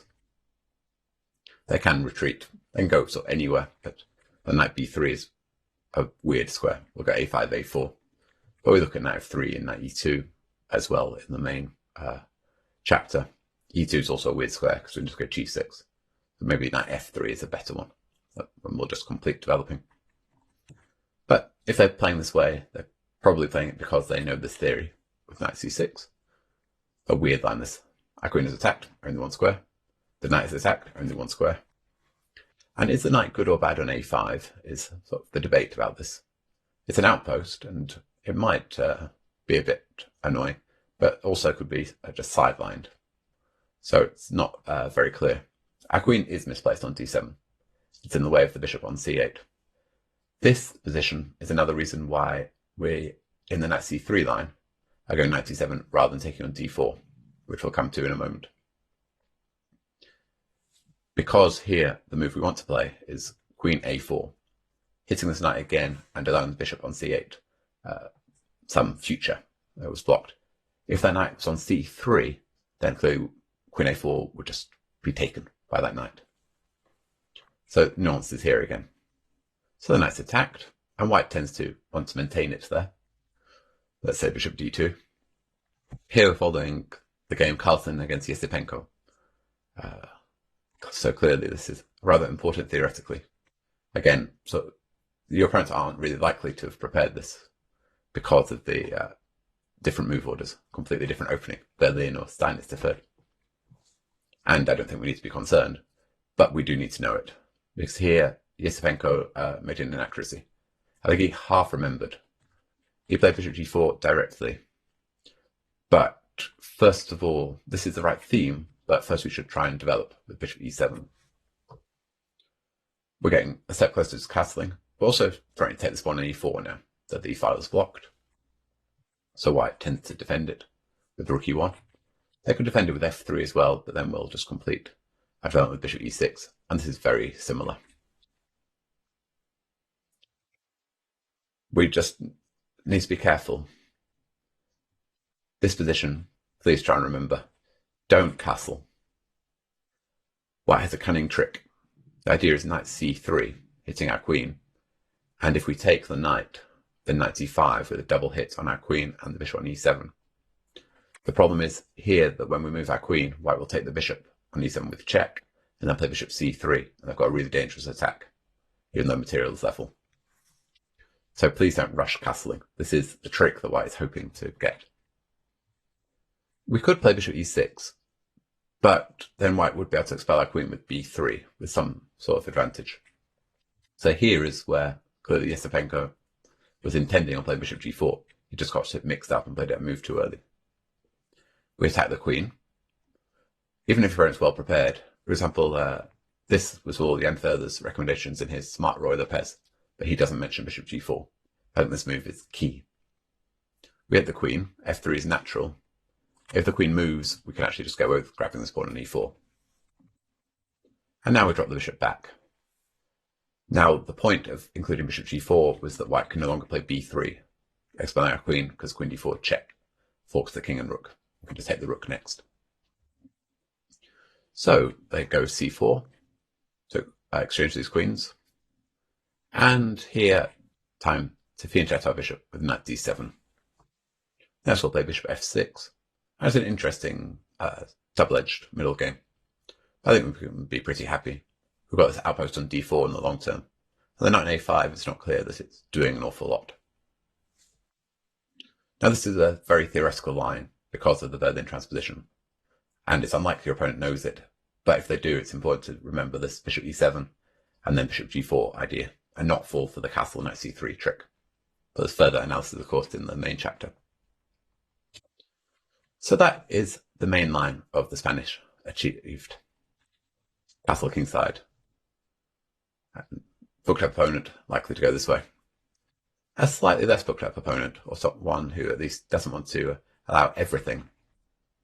They may very well play 5d3 here. Defending the pawn on e4, it cuts out a lot of possibilities for black, namely these open variations with knight takes e4. But we can be very happy, because we're going to play exactly the same way with d6. Now white's only real critical way of playing these positions is to play for the d4 break, but then they're going to be a tempo down because the pawn is stopped off on d3 on the way, and we'll go to set up the same setups. Now actually I'm going to go into quite a lot of detail in the course here because I give a lot of different options. Basically we've got 3 different ways we can challenge white setups. I've tried to give the option of either playing the known theoretical equalizer of playing in the center with b5 and d5, or trying to keep it King's Indian-like by playing for the f7, f5 break. I think both are quite promising, and it's just up to you whether you prefer to have a solid, equal position with lots of play left, played by the top players, or to put some practical pressure on opponents and go King's Indian-like with f5. First of all, in this position, we should be aware that we are threatening something. As d6 defended the pawn on e5, we're actually threatening to play b5 and knight a5, just winning this bishop on a4. If we can exchange knight for bishop, we're always pretty happy in these positions. We have a very good version of the Spanish with a bishop pair, and white really needs this light square bishop to drum up any kind of kingside attack. If we can exchange it, we're happy. And so white should move the c pawn here to give that bishop some luft. To come for their castle, we go b5 and knight a5. And this bishop is trapped. We don't need to rush to take it. Generally, we'll take it once white plays a move that threatens to move it. For example, c2, c3, to go bishop c2, and go, okay, we'll take your bishop. Now, because we've wasted a couple of moves to win that bishop, with b5, knight a5, we're not really in time to play g6, bishop g7 anymore. Instead, we're going to put the bishop on e7. But we'll still have aggressive intentions. Bishop b7 and c5 is useful. And then probably once we take on b3, a very aggressive plan that I like is to castle, move the knight, let's have more arrows, move the knight from f6 back to d7 and play f7, f5. Now if you can try and visualize this with the bishop on uncontested bishop on b7, when we play f5, that bishop is going to be an absolute monster looking at white's king all the way down that long diagonal and the weak g2 and f3 points.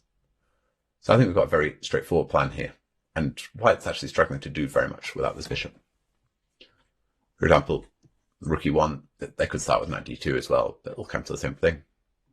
This is our plan. We'll play bishop e7 and castle, and play c5 when we want. We could do it here too if we want. The one thing, the move orders don't matter very much in this line, but for now I want to get this bishop on c8. The reason is just because we've not played g6, bishop g7, white might try and use this f5 square with a knight f1 to g3 to f5 hop. If they're doing that, it's quite good that our bishop is on c8, so we can just take it. So don't rush to play bishop b7 if you think that's your opponent's plan. And just remember that whenever they go c3, we'll take this bishop when it's threatening to come to c2. Let's say knight f1, c5. So white's keeping flexibility. Again, if they go c3, we'll take. And we keep flexibility too. The bishop is doing a good job controlling the f5 square on c8. White finally threatens to move the bishop. So time to take it. And this is a very typical position in these careless d3 Spanishes where white is allowed us to win the bishop. If we're given more time, we'll go h6, just preventing any annoying bishop g5s, and then play d5 and break in the center. The d3 pawn is going to be quite weak after we do that, and we'll have very nice light square control with this bishop. White might try and beat us to it with d4. And now exchanging this way is quite nice with ed. We haven't given up on the prospects of having a fantastic dark square bishop too.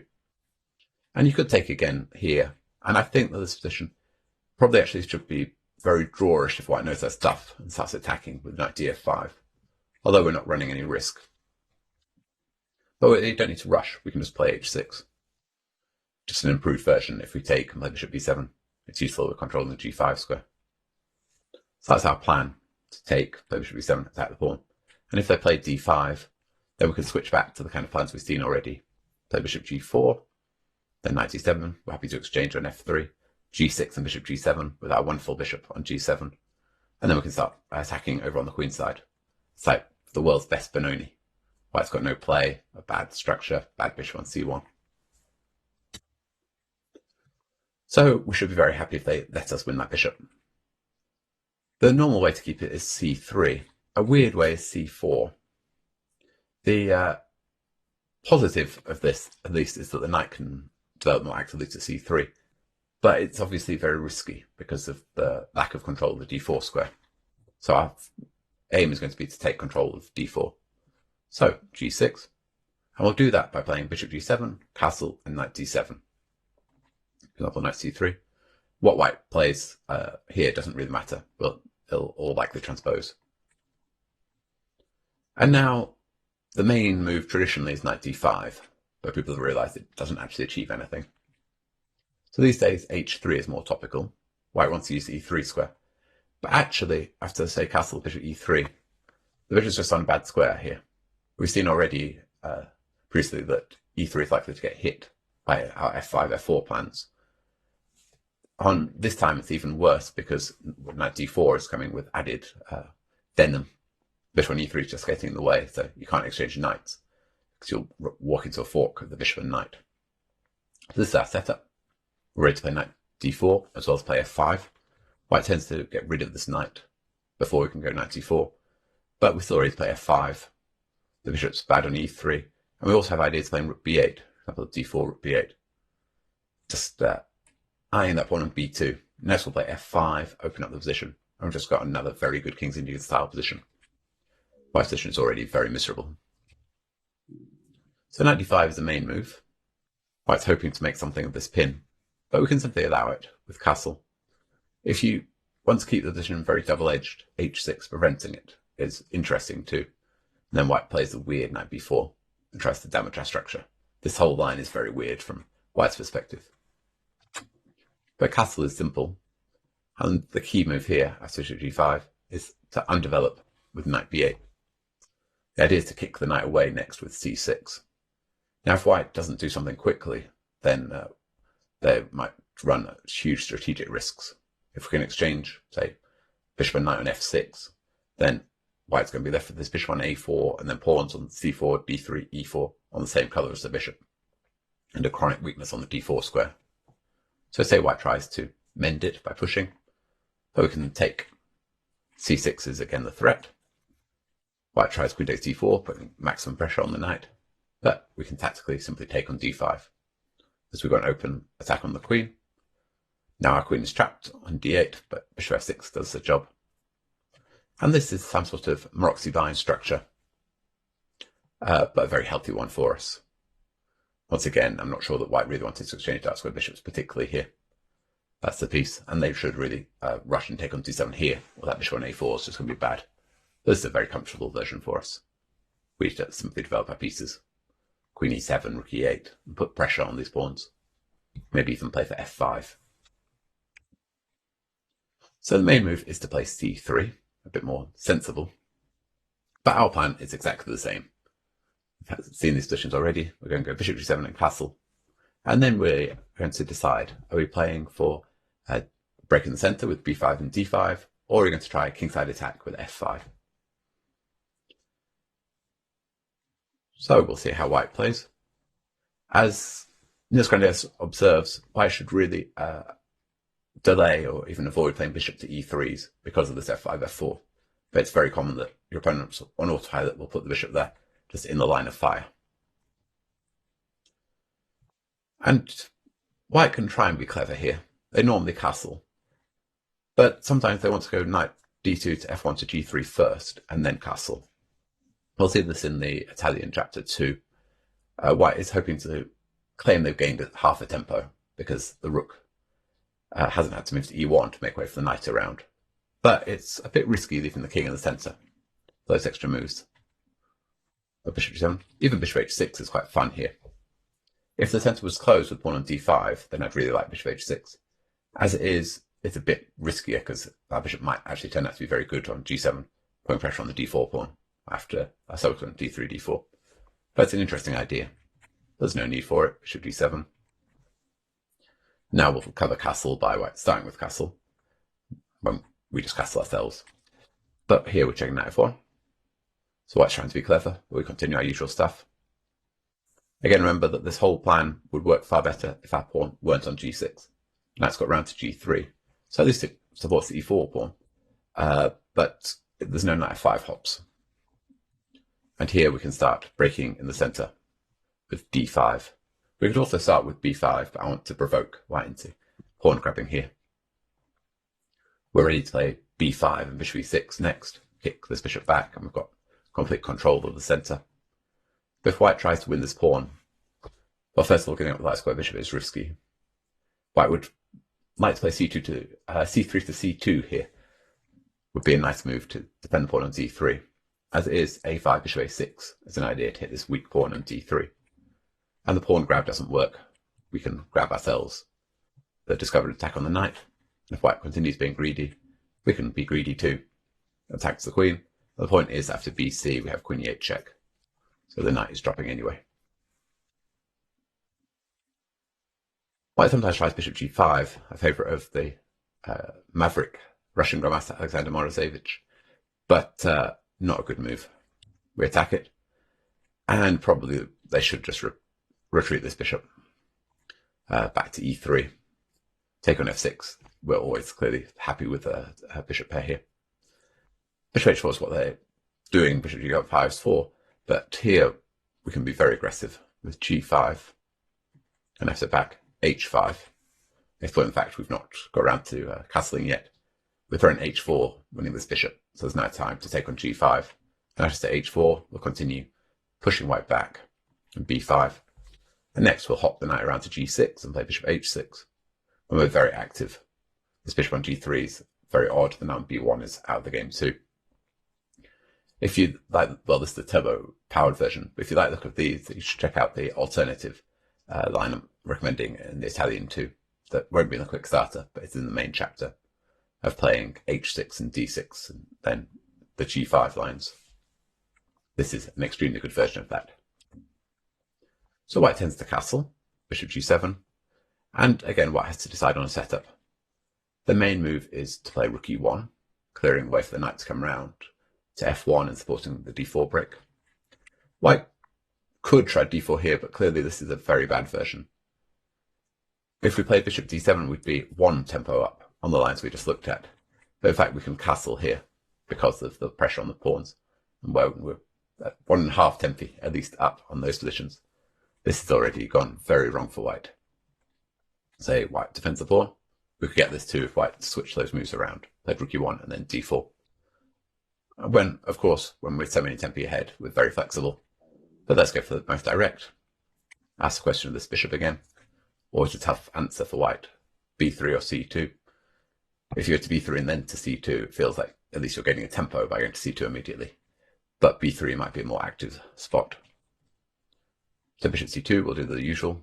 Exchange bishop g4, adding pressure on the pawn on d4, preventing knight d2 and throwing knight h5, increasing the pressure. And if it goes to b3, we can play bishop g4 directly. It's quite useful not to exchange pawns here for a couple of reasons. Well, we're stopping any knight c3s, but concretely after bishop e3, we'll see in a moment. First of all, we don't need to worry about white closing it with d5. This is why I'm happy to play the immediate bishop g4 against bishop e3. But if the bishop were back on c2 already, we were exchanging first. I could just rewind to that position a moment. Here, bishop g4, d5 would be slightly annoying. So we swap. Then we've always got access to the b4 square. Take this bishop if necessary. With the bishop on b3, we can happily go bishop g4, because here we gain the tempo on the bishop. It drops back, and then c6. And don't worry about b4 kicking our knight away, and then dc. Because after d takes c6, we actually want to take this with the queen. With queen c7, take on c6. The knight is already on a very good circuit on a5, hopping into c4. And we've got a very active position here. We're going to be able to get our pieces ready to play in the centre with d6, d5. We've developed our army, and white is very passive. Or white plays the usual bishop e3, but here d5 puts maximum pressure on white's centre. The piece is already quite misplaced. Whether it take on d4 and take on e4, and if they take on d5, we'll take anyway, exploiting this bishop hanging on e3. If they take with the c-pawn, this is a very rosy position. Got a good knight on d5, hitting the bishop, and the d4 pawn is a chronic weakness, this IQP. If white takes with the bishop, then probably white's best again would be take with the pawn, but a very similar position to the one we just examined. We just only have positives in our position. The queen takes is even worse. The king is weakened. And here we've got a few options, but I quite like just a5. We throw an a4, kicking the bishop back when we'll win the pawn on d5. Presuming white deals with that, we'll go knight h5, gaining a tempo with that bishop, and we're just going to get a very strong attack on white's king. White's structure is a mess. The bishop's misplaced on b3, and still yet to complete their development. So after that, we'll get to the main line of the d3 Spanish, a position you're probably quite likely to reach as well if your opponent refrains from the main lines with the castle and just plays 5d3. And we play the usual thing with castle. Now, worth mentioning a shortcut here. Bishop d7 actually transposes to a position that we look at in the main body of the Science Deferred with 5 castle, the main line there. So this is the shortcut. If you just want, you can just study that line and then bypass both of the alternatives I'm about to offer. But here there's no need to play bishop d7. Like, we were playing bishop d7 because of the bishop takes c6 and d4 quickly. Here, that's not an issue. So it's a bit more flexible to castle. But by castling here, we're playing for an advantage rather than just happy to equalize. And white has a lot of nuances here. Niels Grandelius' recommendation in his course recommends playing h3, while in his Keep It Simple 2.0, Krzysztof Sielecki goes for the main move of knight bd2. We'll check Niels' subtlety first of h3. His idea is that he wants to keep options of either bishop e3 or knight bd2 alive. So he plays the other useful move first. And here I give an option in the main body again. h6 is the main move, useful to control the g5 square. And we can still choose how aggressive we're going to be, but probably we're going to follow up with playing b5 and d5, advancing in the center, with a perfectly legitimate equal position. And you can check the main body there. Here I'll offer what I consider as an interesting sideline. I'm not sure anyone's played king h8, but they appealed to me. If you want to be King's Indian-like. The idea is we're going to move the knight from f6 and play for f5. Say the pawn on h3 is actually a bit of a weakness if we get our kingside attack. Whether that's going to h5 or d7, we're flexible. So knight b2 is the most usual. I check a couple of other white tries as well. The main body, and now we move the knight. I think here d7 makes sense. We're having ideas going to c5, hitting the bishop on a4, and attacking the d3 pawn, and we're clearing the way for f5. We're also preventing white from playing d4, at least without exchanging on c6 here, because we're controlling the d4 square. So white plays on autopilot, knight f1. Here we go, f5. Now if we're given time to play f4 as well, then that knight on f1 is ridiculous again, and we're very quick with our kingside attack with g5, g4. So white really should capture. But now I've got two big central pawns. If we're given time, we're just much better with our central control. So white has to try and damage it. But we force this knight to move. Now white's threatening knight e6. Let's stop that with knight f6. And our main plan now is to bring the knight round from c6 to g6 when we're controlling a lot of squares on the queen side. We'll play d5 to support the pawn on e4. We've got ideas of f4 as well. And we can easily steamroll white in the center. Already a very promising attack, but center and on the king side. Knight bd2 is the main move. And again, I offer a choice depending on how aggressive we're feeling. I think the most flexible starting move is h6 here. We're taking control of the g5 square, which is useful if we're going to play for the b5 d5 break with rook e8, or if we want to attack, say with knight h7 and f5. So we're keeping our options open. If you wanted just to play the solid way, you could start with rook e8 too, and it's very likely to transpose. But white, I think, has a touch more flexibility. For example, they might go a3 and just play a waiting move. That's useful in the b5 d5 line, but not at all useful in lines where we go h6, knight h7, and f5. Just a wasted move. King h8 here, like against Niels' h3, is also possible, but knight d2 is clearly a more useful move than h2, h3. So it's a better version for white. Playable, but I think white can at least fight for an advantage here. So h6 is one I'll go for. Now, again, white can choose whether they're moving that knight again, say knight f1, or if they're going to switch back to the h3 plan. Here, a position that could be reached by either move order. And I'm going to offer, again, the option of how we're playing the position in the main body, either playing rook e8 with b5 and d5, playing the center. But in this quick start, we'll focus on the King's Indian style plans with knight h7. I think this is quite a good move order. We're getting ready to play f5. We're happy to exchange knights on g5 at some point too. And we're also controlling the d4 square. So white has to spend a move before they can play d3, d4. Or they give up this bishop with bishop takes c6 to do it. But that's a concession. And here a nice looking move of f6. We want to recapture on e5 with f pawn, keeping our structure and attack, opening up attack down the f file. We're also ready to exchange a pair of knights with knight g5 and bring our queen around to f7, just putting maximum pressure down the f file. I'm not sure what white is doing here. they're really missing that light square bishop. So say knight f1, and we'll continue with knight h7. Again, I cover the rook e8, d5, b5 plan in the main body. So knight h7, we're on f5 and knight g5. White continues on autopilot with knight g3. h3 would again transpose elsewhere. And now we just need a moment of care. I think we should wait and play bishop d7. We want to play f5, but it's useful to develop this bishop first. f5 is a bit rash here, because after the exchange, white is able to hop the knight into h5. And they've gained quite a bit by not having had to play h3 yet. So if we start with bishop d7, white has to make a move. They normally play h3, so they're able to play d4. If they play d4 immediately, we can switch plans by taking, and the standard deferred plan, a bishop g4, with threatening to take the pawn on d4, and actually the knight on h7 is very useful. Hop to g5, put added pressure on this knight on f3. So white plays h3 to prepare it, and now we go with f5. Clearly bishop d7 is much more useful than h2, h3. Now white probably doesn't want to allow f4 on the swap, and they can go after our bishop with knight h5, but we simply kick it with bishop e8.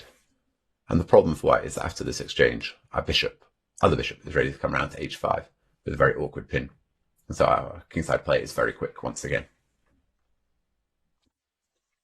Now, those are the main two lines of the Spanish that you'll likely reach if your opponent reaches this position.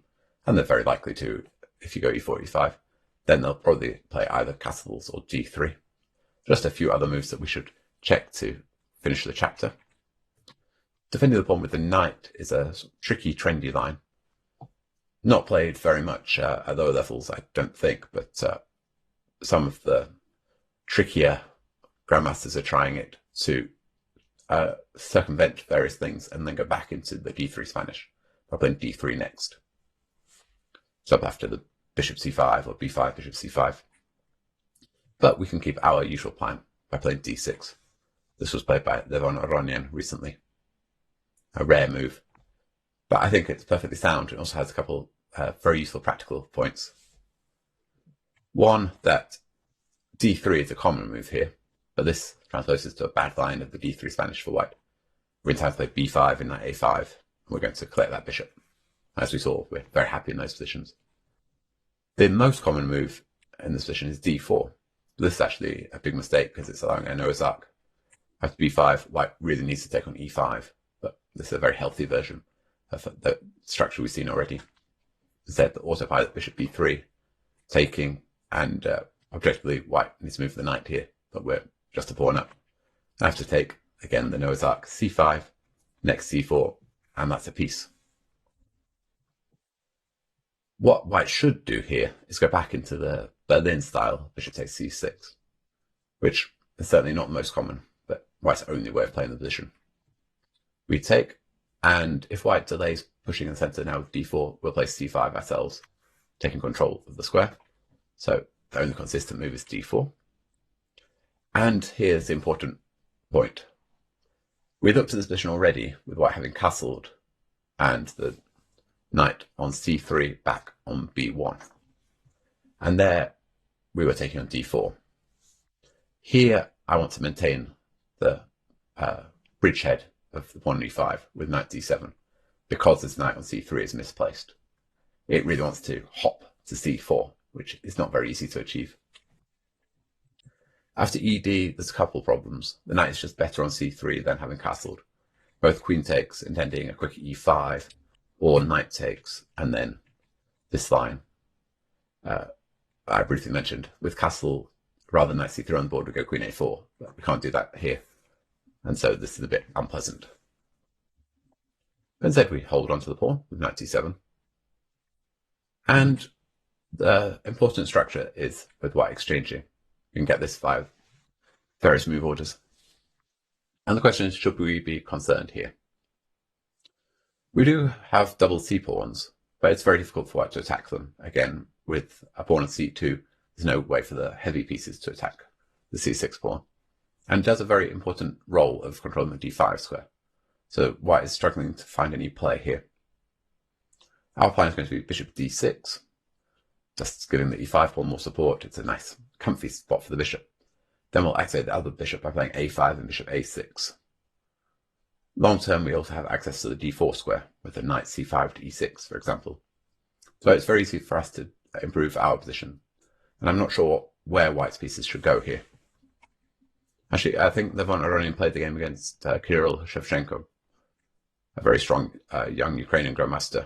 Although maybe he switched to Romania now. Hard to keep track. And he annotated the game and was already saying about how uncomfortable he felt playing this kind of position as white. Well, castle, bishop d6.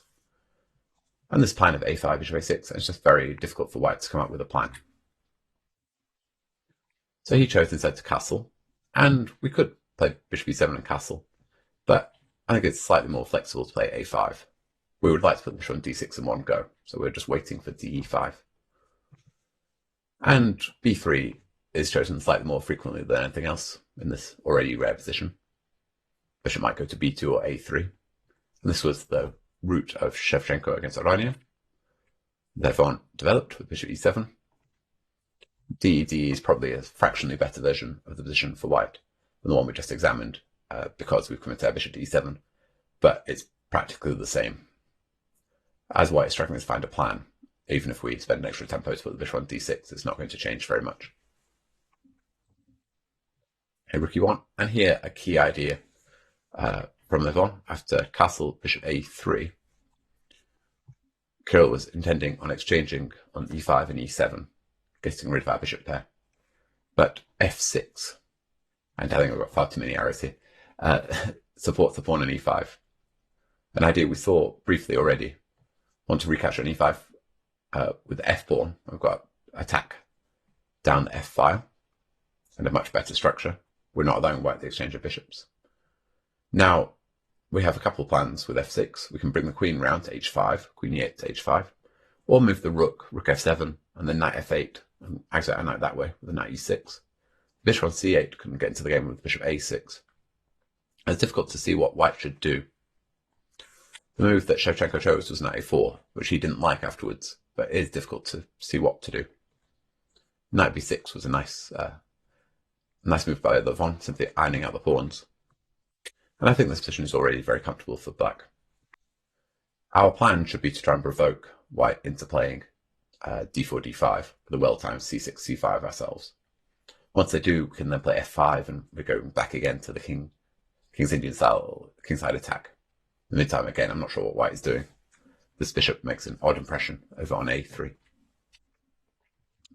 So that is the tricky knight c3. Something you'll probably see more often in your games is queen e2. This, I think, is Wormold attack, although I always think of it as a Worrell attack whenever white goes queen e2. These are quite common at club level, or at least used to be, but I don't really see the point. I understand white wants to castle, play rook d1, c3, and d4, and hopes that the rook on d1 will put pressure on our queen on d8. But with that is easily dealt with, and of more pressing concern is that when we attack down the e-file, white's queen is really misplaced on e2. It's not a good defender of the pawn on e4 in the slightest. In the course, I offer a choice.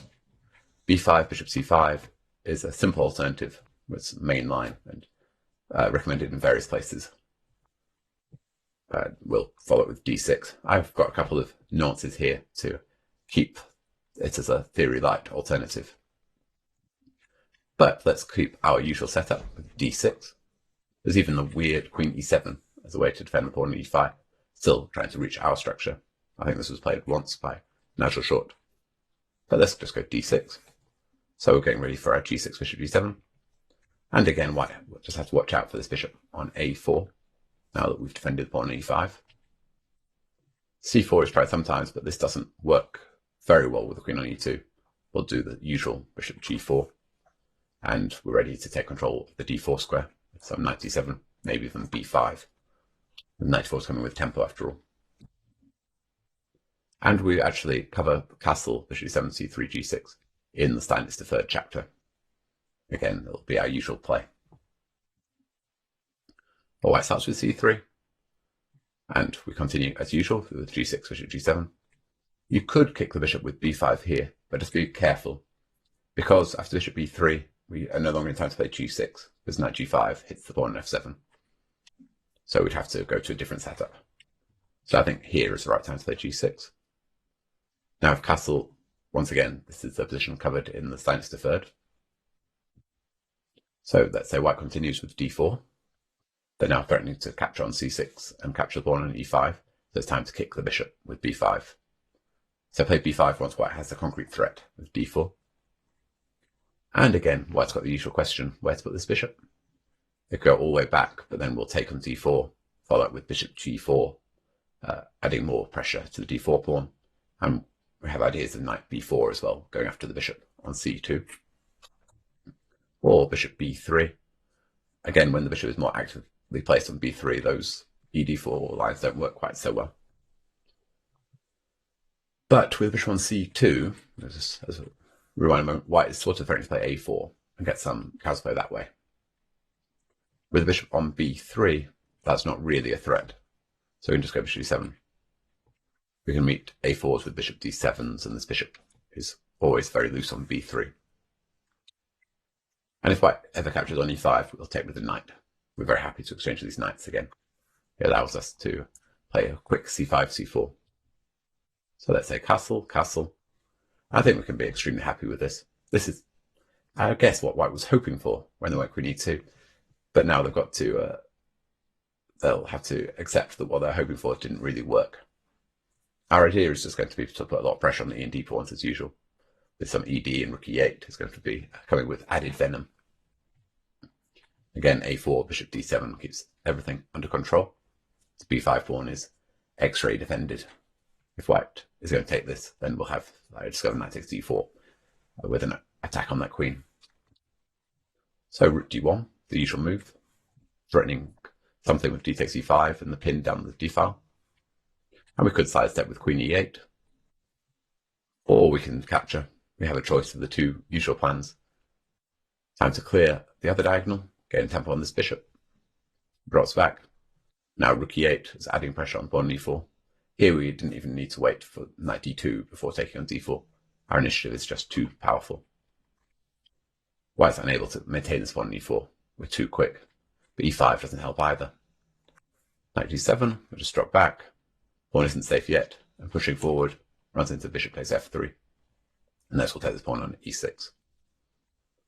That hasn't really worked. The final reasonable alternative for white in the Spanish complex is to play 5d4. Now the primary advantage of playing this is that it works against everything in the Spanish complex, apart from Berlin, if we're including that. The downside is that black is perfectly okay here, but I did try it myself as white once in a successful rapid game. It's not a bad one-off surprise weapon. We capture. White should get their move order correct here in castle. Play e5 immediately is premature. Now, correct is to block the e-file with bishop e7. We're now threatening to take this pawn on e4. And white has two main moves. They either push the pawn or they defend it with rook e1. Rook e1 was historically the main move, but recently they've realized that this isn't good enough to equalize, and so they've looked at pushing immediately. White's hope is that they can go e5 without allowing knight e4, which will be our move against the immediate e5. But this does lose the tempo, and we can immediately exploit it by b5. White has two tries. Dropping the bishop back is most natural, but now d6 takes control of the e5 square, whereas play bishop g4 next.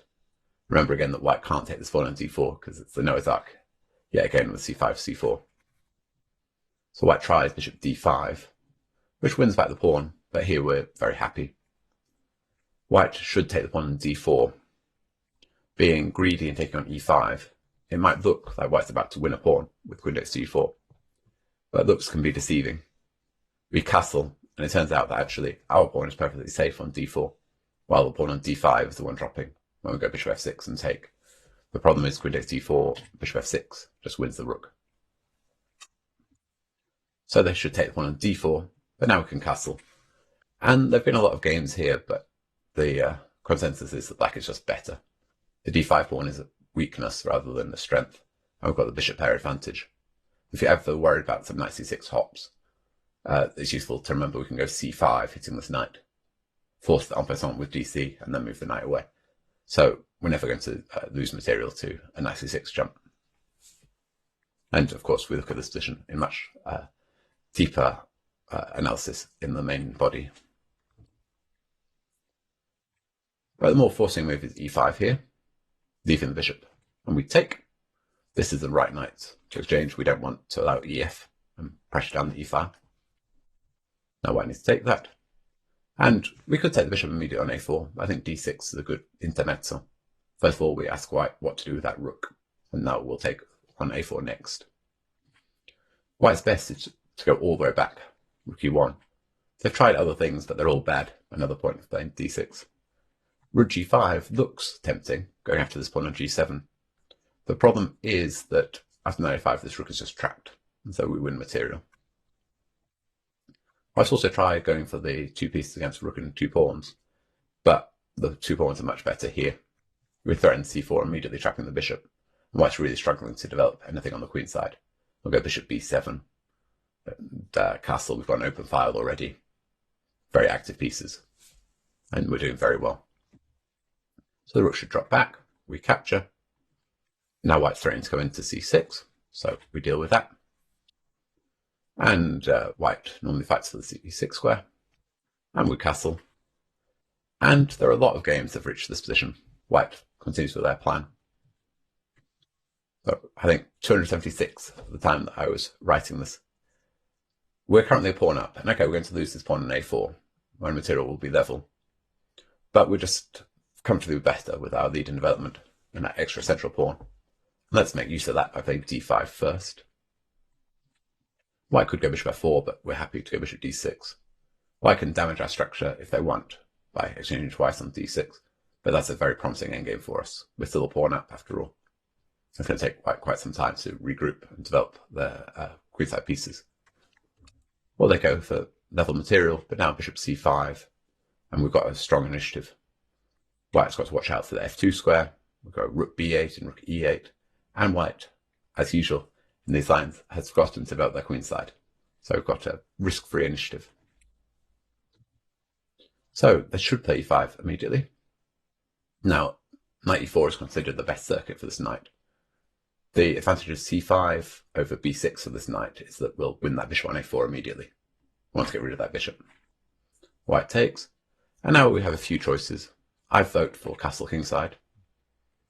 Jan Gustafsson's knight takes d4 is also perfectly fine, but a bit more tedious. This is the way to play if you just want to make a draw, equalize. Castle keeps more life in the game. Just knight c5 is probably also okay. I wouldn't rush it, because knight f5 is a bit dangerous here. White's getting some initiative on the king side. So we castle, and we're ready to go knight c5. Also threatening to simply take this pawn on e5. White's best is to attack with knight f5. Here, we want to get rid of that knight pronto. d5, bring this bishop into the game. Now, white can choose to take the bishop or the knight. The old main move was to take on c6, and then e7. And we get this strange sort of Scotch Gambit style structure. And it was debated for a while, but people have established that black is just a bit better here. This e5 pawn is weak. We're ready to play rook e8 and bishop f5. Our development is better. One nice trick is after rook e1, borrowing something from the Scotch Gambit, we go rook e8, the point of x-ray attack down on this rook on e1. At f3 we have the funny knight d6. The knight can't be taken because we can take twice on e1. And we'll put the knight on f5, and then we can undermine with f6. And white's king is actually the one that's rather more exposed here. Once again, white probably should have done something with this queen side. And so they take on e7. We'll recapture with the knight. And our plan is to go knight c5 and get rid of this bishop on a4. The bishop pairs white's only trump here. The pawn on e5 is good if white can get some huge attack going on the king side, but otherwise it's just a weakness. They need a pawn storm. They tend to play c3, going with that bishop b3. Doesn't do anything. We'll get rid of that bishop anyway. So I want to keep the bishop. So knight c5, we're not going to get it for exchange a knight for it, but we can exchange our bishop. And I think the best move here for white is a bit odd looking knight a3. This is the better circuit for the knight. But I think this position is extremely comfortable for black. We'll go rook e8 next, completing our development. Maybe just h6, hold some squares, the knight can drop back to e6. And there have been, I think, 7 games of reached this position, with white's only win coming from when I was on the white side. But objectively, it's an interesting try, but I would prefer to be black here.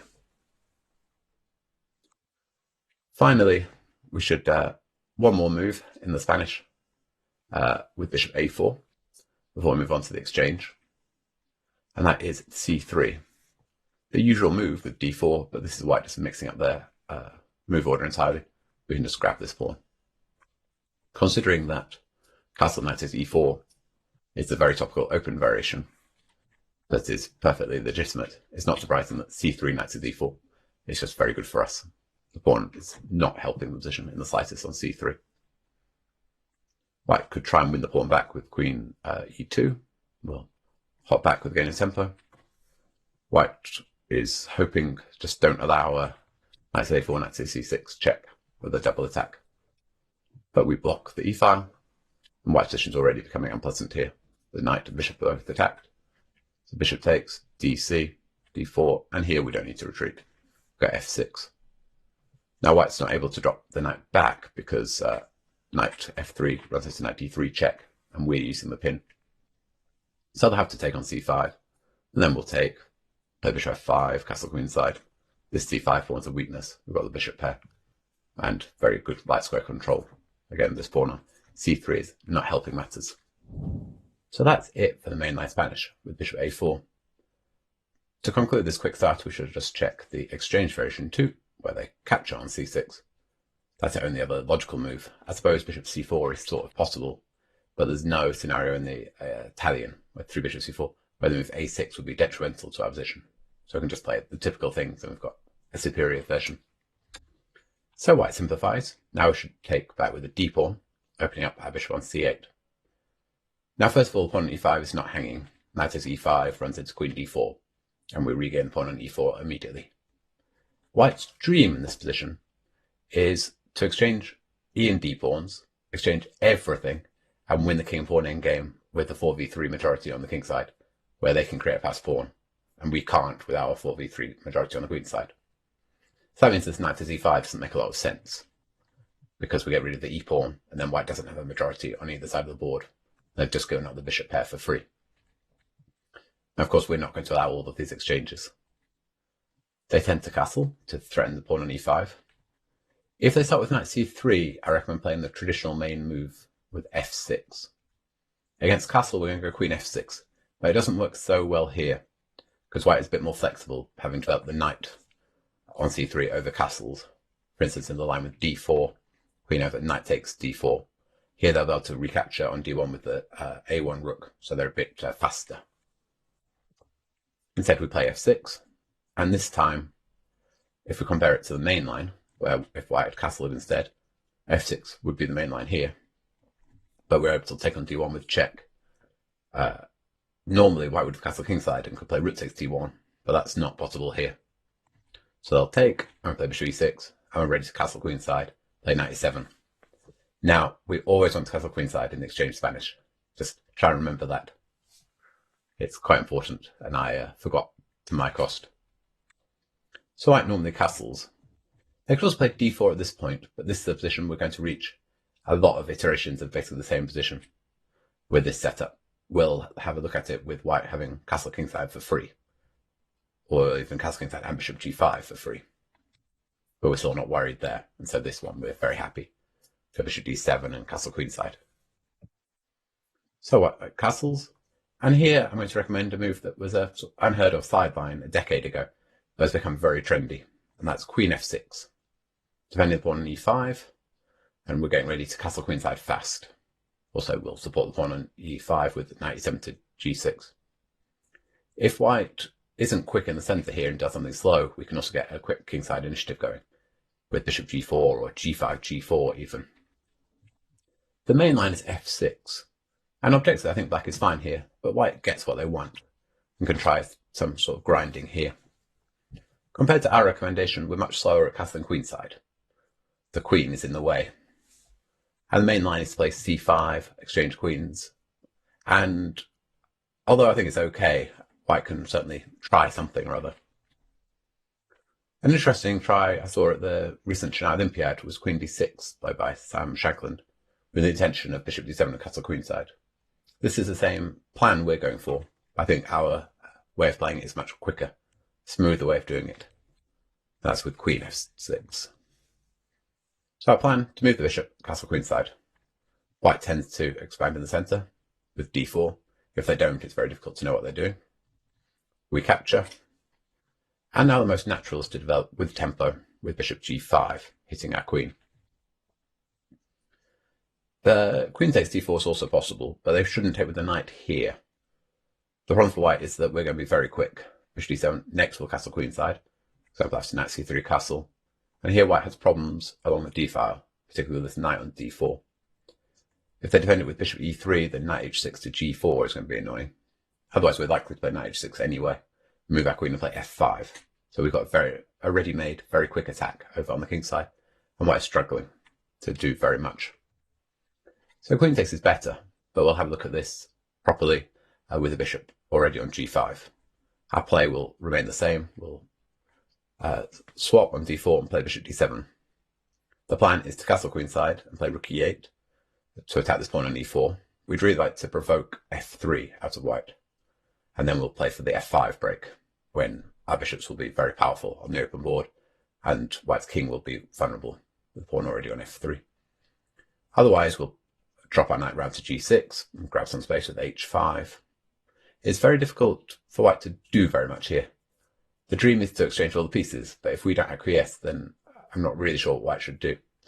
I suppose expanding on the king side, but that's quite risky, seeing as it's white's king over there. It's going to be difficult to hold on to the e4 pawn and do that successfully. Long term, we've got good prospects with these bishops. Just remember, don't exchange everything. So white might as well develop with tempo. We slide over. And white has a choice how to take this pawn on d4. Taken with the queen, it's the same position we just considered, but with the extra bishop g5. That's an extra tempo, but it's not clear if that will really help. Our plan remains the same. We'll go knight e7 to block the bishop, and then we can castle queenside. Then we'll play our rook e8, jump out to knight c3, knight e7, castle queenside, play rook e8, knight g6, eyeing this pawn on e4. The bishop on g5 will probably have to drop back to e3 anyway. So tempi are more or less the same. We'll, if necessary, expand on the king side too with h5, and it's difficult to see what white is doing. So knight takes is more ambitious, keeping the queens on the board. Then we challenge the bishop. Again, remember, this is with the intention of castling queenside, not kingside. The recent trend is actually to decline this trade and drop back to e3. Then we can gain time with knight f6. We hit the pawn on e4. And we also throw knight g4 with a nasty fork, pawn h2, and the bishop. So f3 is necessary. And then c5. Kick this knight back. If it goes to b3, we'll play b6. Defend the pawn on c5. And if it goes back to e2, we can go bishop e6 directly, so the pawn's not attacked. And either way, we're ready to castle queenside. They're kind of tough positions to play as white, because if they exchange queens on d6, they're improving our structure, and we're just a bit better with the bishop pair. Maybe if white's accurate, they can hold equality. But if they keep the queens on the board, it's much easier for us to attack on the king side. For instance, with rook g8, g5, g4, than it is for white to drum up anything on the queen side.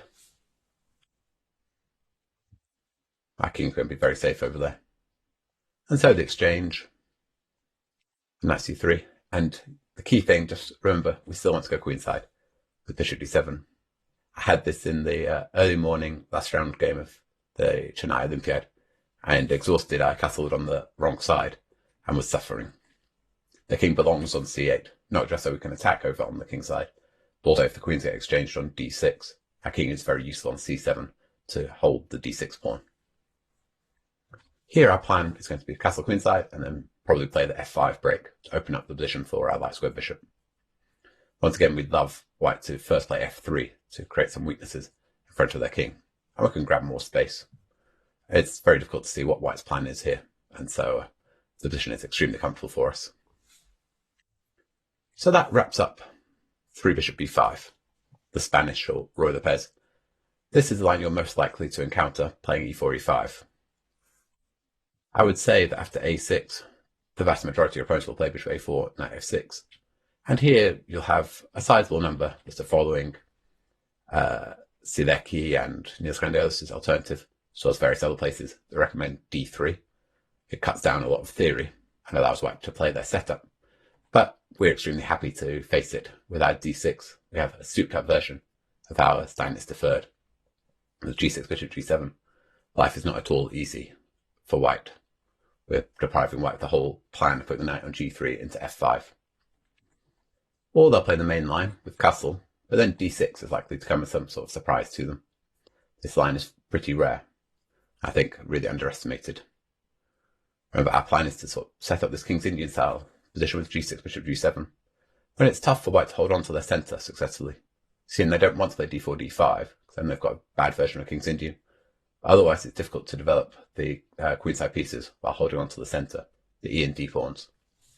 Please remember too this trap that d4 is not advisable, although I imagine a lot of people will fall into it, because I know Isaac b5 and knight takes d4 and c5, c4, trapping this bishop. That's it for the Spanish. The next quick starter video will focus on the Scotch with 3d4, white's most forcing approach with positions with some similarity to the Open Sicilians. Then we'll look at the Italian setups with bishop c4. Before the final quick starter, we'll look at white's alternatives, odds and ends. But you're already ready to start playing e4, e5 with the main line here in some blitz games and get a feel for it. Thanks for watching and good luck. Bye.